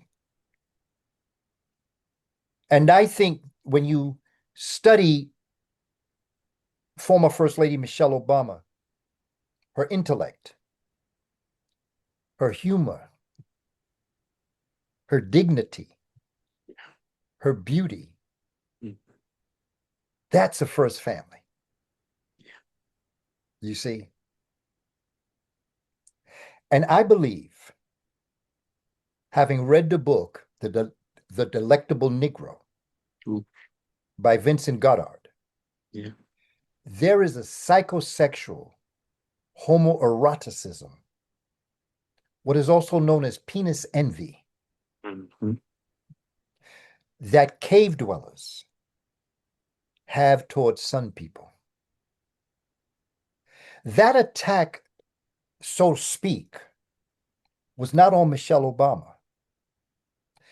It was an exposure of the lack of manhood Mm. of the trash that spoke of it. Because when they said that about, and when they've been saying this about former First Lady Michelle Obama, it's not just they're talking about her, they're talking about Barack Obama. That's right. See, they're trying to get him through her. Yeah. They are attempting to say that the President of the United States is married to a man. But that is because of their, and you know, the more violent they are, the more lack of dignity and faith in their own manhood they have. Because if you're a man and you know you're a man, you don't have to prove it. That's right. See, all this UFC, all of this that you see going on right now, this is all an attempt of pervert. See, because what they did was not reflective of LGBTQ. That's something separate. What they did was perverted. And it's important for us to understand this. Them are some perverts. Mm. And if you should read the book, The Delectable Negro by Vincent Goddard, that will outline for you how psychosexually malformed they are. But remember where they came from. They came from the ice. See, we as Black folk, melanated folk, okay, we can engage with each other and have our relationships whenever we want in the warmth of the sun. But when you up in the ice, Mm. you might not see a woman for a month, so any hole will do. Wow. You'll put your stuff in a hole in the ice. And there comes sometime that sheep look kind of good to you. Mm. They have a joke about Indo-Europeans in the ice. They say when a sheep, a female sheep, a ewe, is on a cliff, which is the best way to go? The joke is, they say, is backwards because they want the sheep on them. Right. Okay. So what I would just like us to understand, that when you hear somebody say that, understand that they're not disrespecting the person they're speaking of. Mm. They're disrespecting themselves. They are saying, I question my manhood. And the one way I can question my manhood is by attacking a strong, brilliant, beautiful Black woman. Because the Black woman, okay, like we tell the story, I'm sure we have talked about this. In the beginning, with the space program, they sent only men up. They examined the men before and they examined the men after medically. And what they noticed is that when they came back from zero gravity, when you start to float, that there was a deformation in bone structure in the pelvic region. Then they sent the Black man up, okay? And they found that there was very little bone deformation when they were in zero gravity, very little. Then they sent the white woman up, and they found that there was less bone deformation in zero gravity than the European male, but much more bone deformation than the Black male. And then they sent up Mae Jemison. Mm. And when that sister came back, she had zero bone deformation in space. Not only that, but one of her portfolios, one of her assignments was to study bone deformation in space. So Mae Jemison was not just studying bone deformation in space, she was the study of bone deformation in space. They then had an article, I haven't seen it since, but it said that the most powerful physical specimen on the planet is the Black woman. But then you say, why? But it would only make sense because the Black woman is the mother of the human family. So it would only make sense that the creator would make that individual who has to bring forward the world the strongest entity. And the Black woman is the strongest entity on the planet physically. Look at what she has to go through every month Mm. from a very young age. Yeah. Think of the discipline that she has got to think of. Think of even her wardrobe is dependent on her cycle. Mm. There are certain colors that she will and will not wear during certain times of the month. Mm. There are certain foods that she doesn't want to eat during certain times of the month. With men thinking that because of their physical structure that they are strong, just let a man have to go through 3 monthly cycles and see Oof. if he ain't crying like a baby. That's right. Now, again, I'm a man, proud to be a man, but I recognize greatness when I see it. Mm. And I see those cavemen as being, they are inferior of thee. Let me spell that for you. Inferior. Infear of thee. They are inferior of thee. And so when he said that, of course, you can challenge it, you can speak on it, but understand where it comes from. It comes from fear. It comes from all of the promises that their ancestors gave them about the inferiority of the black man and specifically the black woman. And here you have a woman that is better, superior to you. So when I heard that statement the other day and he laughed, I felt like it was perverted. Yeah. And that while it may have meant to be an insult,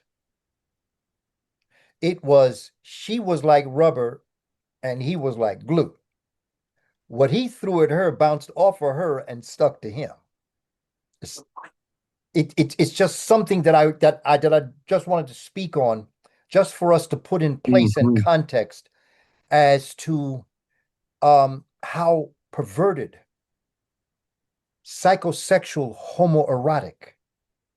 Because you see, the other side of it is that he and they who say that fantasize That's right. about having a relationship with Barack Obama Mm. because of penis envy. This is the other side of it. They are attempting to psychologically fantasize about having a relationship with a black man. And so they go through his wife. So literally, to me, they became Michelle Obama in order to have a relationship with Barack Obama. Mm. Go deep now, because we Mhm. have to understand who we're dealing with here. And there have been books written about what has happened. You see, the other part of it is like when we talk about the delectable Negro, is the fact that what we don't realize is that in so many cases, when they would burn us or they would hang us or they would lynch us, after that, they would eat us. That's right. They ate Nat Turner, Yep. hoping that his prowess, his manhood, his strength would come to them through eating him. That's where the concept came. You are what you eat. Mm. In Europe, they used to have mummy parties, where they would chop up and bounce and make dust and then put it in their drink like sugar to drink. They had mummy parties, called mummy parties, particularly the French. So I just wanted to speak on that for a moment, because I know and I feel that that was quite a situation. Hmm. And as we go to tomorrow with the opening of the President Obama Presidential Center, Yeah. I know we all have our feelings. I know I'll reserve my feelings towards President and former First Lady, Hmm. because I want to speak on the social aspect of it and not get caught up in the political aspect of it. That's right. But I just wanted to say that because I realize that our sisters, okay, that they have to come to a certain point in their lives, and our young sisters have to come to a certain point, and how we talk to them and help them understand going through this process exactly where their minds are coming from. Because freaky deaky, man. I mean, these guys, Mm. these folk are freaky deakies, That's right. That's but when right, you've been bro. in the ice for a certain amount of time, any hole will do. That's right. So I just wanted to speak on that, No, man. Thank It you for was the needed, Bob. opportunity of saying that. Well, No, we have to talk about these issues, brother. we do. We do. No, thank you, Baba, for, even sharing that beautiful perspective because it was needed, because that goes right in line with the power of the Black woman, Yeah. artificial intelligence of how Yes. Yes. fake, fake things, fake information is being passed along from Yes. generation to generation. So Yeah. no, that's indeed. But Absolutely. Absolutely. but I mean, I've seen some things on AI where they transform them. yes, This is how deep it gets. yes. This is how deep the fear is. Mm, See, for me, this is very important for us to understand. They don't hate you. Hate is the reaction of a deeper psychological problem, which is fear. They fear Black people. Francis Cress Welsing speaks on it. yeah. They fear you. That's what I Mm, tell children. They don't hate you. They fear you. Because if you tell a child they hate you, the child says, what did I do to make them hate me? right. If you say they fear you, then the child says, who am I that they fear me? So it puts you in the offensive position and not the defensive position.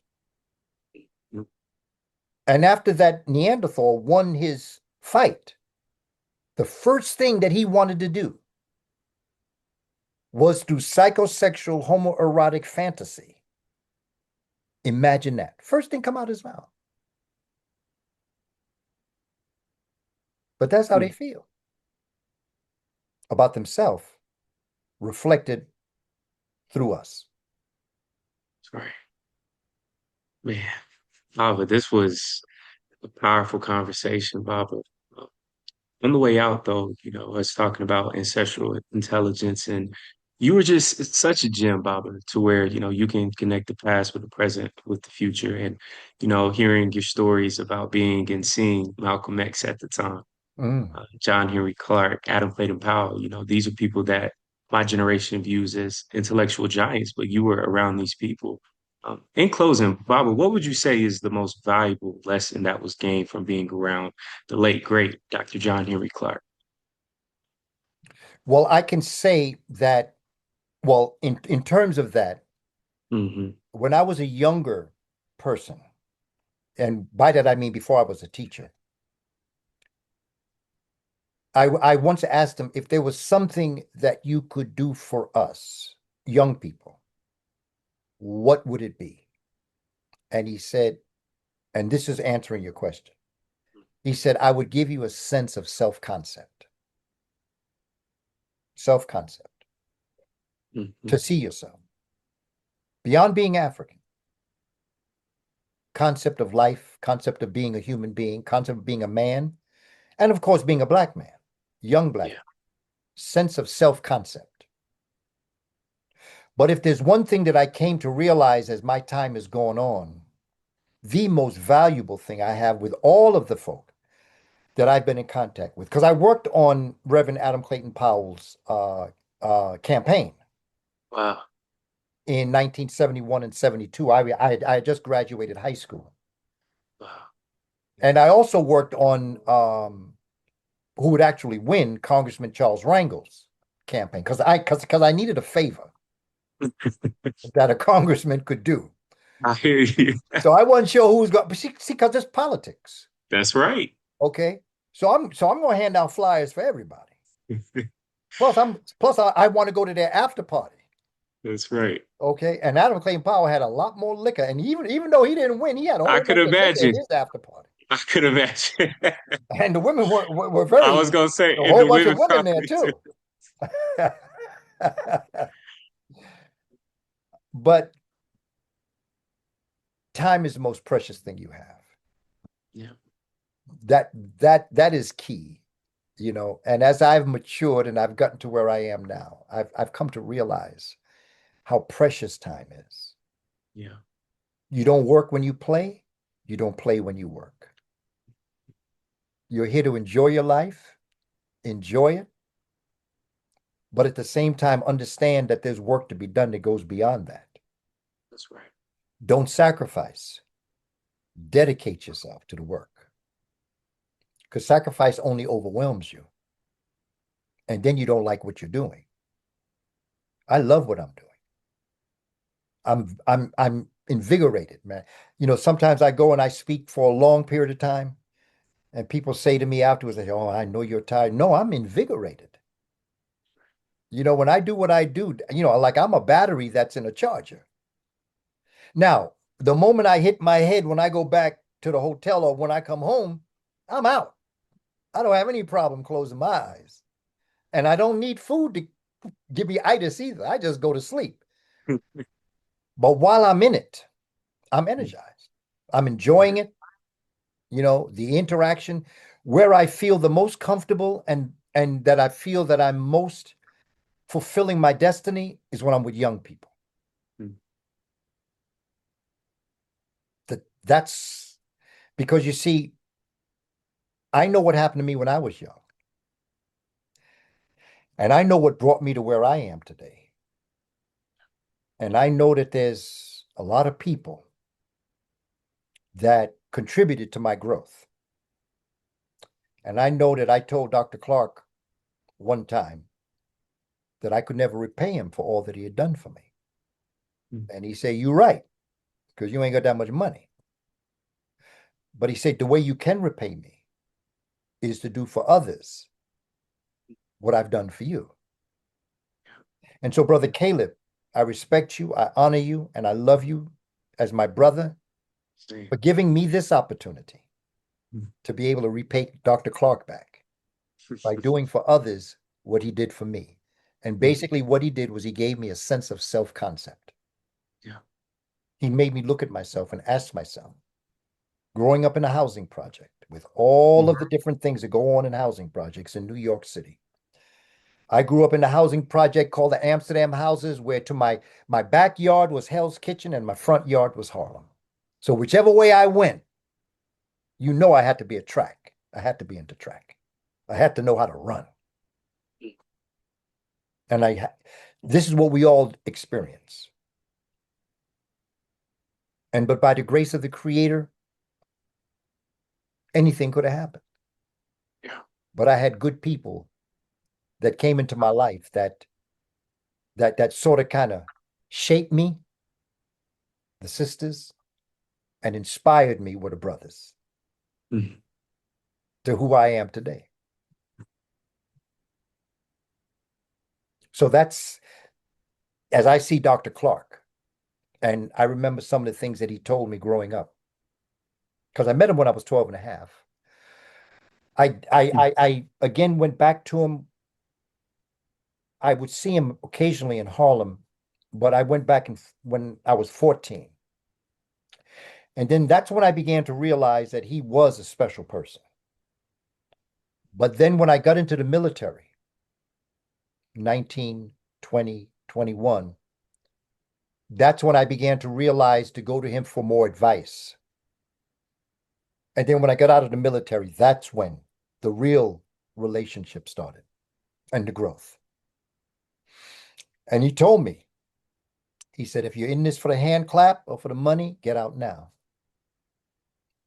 Because it probably ain't going to happen." Not only that, but it shouldn't happen. Because you should not depend on your people to do for you what you should do for yourself. That's right. So he told me to get a job with a good retirement plan. Yeah. And I did. Mm-hmm. That's just what I did. That's right. I not only sought the advice and the counsel of my elders, I obeyed them. Sometimes we do it for formality. Sometimes we do it for whatever reason. But we really don't take into account what they say. Not all of us, not everybody. But I'm saying sometimes our elders are not where they should be in our lives. And I believe that elders have the counsel of experiences. And that's what he was to me. And that's what I am to anybody that comes into my life now that is requesting something. Baba, man, thank you so much for this wonderful conversation again tonight. I appreciate you greatly, Baba. Love you. I appreciate all the work that you do. So I'm super excited, for you to come back down to Atlanta. I look forward to our time. But thank you. And Yeah. for everybody that's tuned in, of course, for us to support financially. What is your Cash App, Baba? I'll make sure to have that posted and listed as well for all of us to donate. In terms of my work, brother, my website is www.kabakamene.com, Mhm. KABAKAMENE.com. My community bulletin board, like if you go up to the bulletin board now, you'll see that that promo for going to Atlanta is there. That's Mhm. Kaba Kamene. And my Cash App is $ Kaba Kamene 7. Yes, sir. Thank you, Baba. But there's Again. something, Mhm. my brother, because Yes, I'd sir. like to end Please. with you, because Please. I have a question for you, brother. Yes, sir. In terms of the work that you're doing now, going to school, Hmm. what will you be focusing on? Public administration and public policy. What is it that you'd like to do with that? Where do you see yourself in 10 years? Oh man, in 10 years. In 10 years from now, currently where I'm at Morehouse, a recruitment coordinator. I love my position, everything. So honestly, just growing in that field in higher education, uh, teaching as well at Clark Atlanta. That's my goal within the next 1 to 2 years on top of what I'm already doing.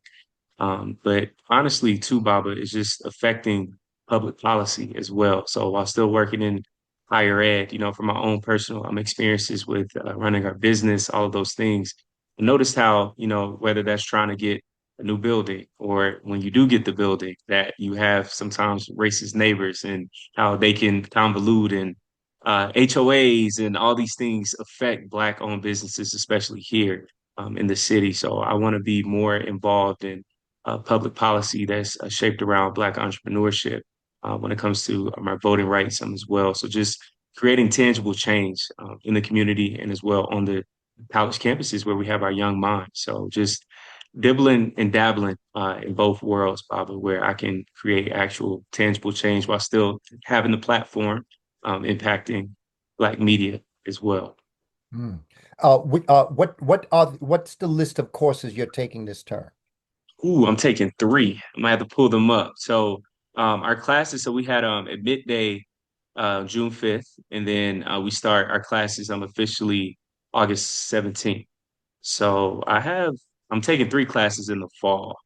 I know one is Intro to Public Administration. I'm trying to find those other two, and then I'm gonna send them to you, Baba. But I'll have class Monday through Wednesdays, so I'll be taking three classes after work. So I'm gonna walk across the street from Morehouse to Clark, Atlanta, and take my classes from there Monday through Wednesday. So the master's program, I should be done with that in about like 18 months, and then after that I start the PhD program. So yeah. How how many credits do you need to fulfill your master's degree? For the masters, I think it's anywhere between 24 to 36, I believe. 24 to Okay. 36 credit hours. And basically each one of your courses is 3 credits? Yes, sir. Exactly. Okay. Yes. Okay. Yeah. You have an idea what you're going to do on your thesis? Ooh, not yet, but not yet, but I'm getting there though. I'm getting there. We have a great staff. Dr. Akua, he's there at Oh, Clark. yes, So yes, yes, sir. So it's a great team. So yes, yeah, yes. yes, That's sir. phenomenal. Yeah. All right. I'm getting That there, Baba. And hey, too, writing as well. I would love to start, writing books sometime within the next 3 to 4 years. But yeah, I just want to, keep expanding, exploring, and just keep pushing us forward as a mm, people for sure. oh yeah, yeah. That sounds great, brother. I'm proud of you, man. You're Thank you, doing Baba. great I'm work. trying. No, Yep. I appreciate you, Baba, for all of your support throughout the process of the letter of recommendations. Just every small thing, whether that's advice, guidance, mentorship. I appreciate it tenfold. So you Yeah. have no idea, how much it means to me because to me, myself, my generation, Baba, the same way that you talk about John Henry Clark, Ivan Van Sertima, Dr. Ben, I hold you in that same regard. So don't take that lightly at all. Thank All you for right. everything, Bob. Oh, you're very welcome, brother. You're keeping me in good company with those folks you just named. Yes, sir. You've earned it. But Baba, I appreciate you though so much. This Yeah. conversation, it was phenomenal. it was timely, it was needed. So I'm looking forward to it when you come down to Atlanta for sure. No doubt. I'll keep you informed, brother man. All right, Baba. You have a beautiful evening, and I'll talk Yes. to you soon. Peace. All power Yes, to the sir. people, brother. Yes, sir. Peace.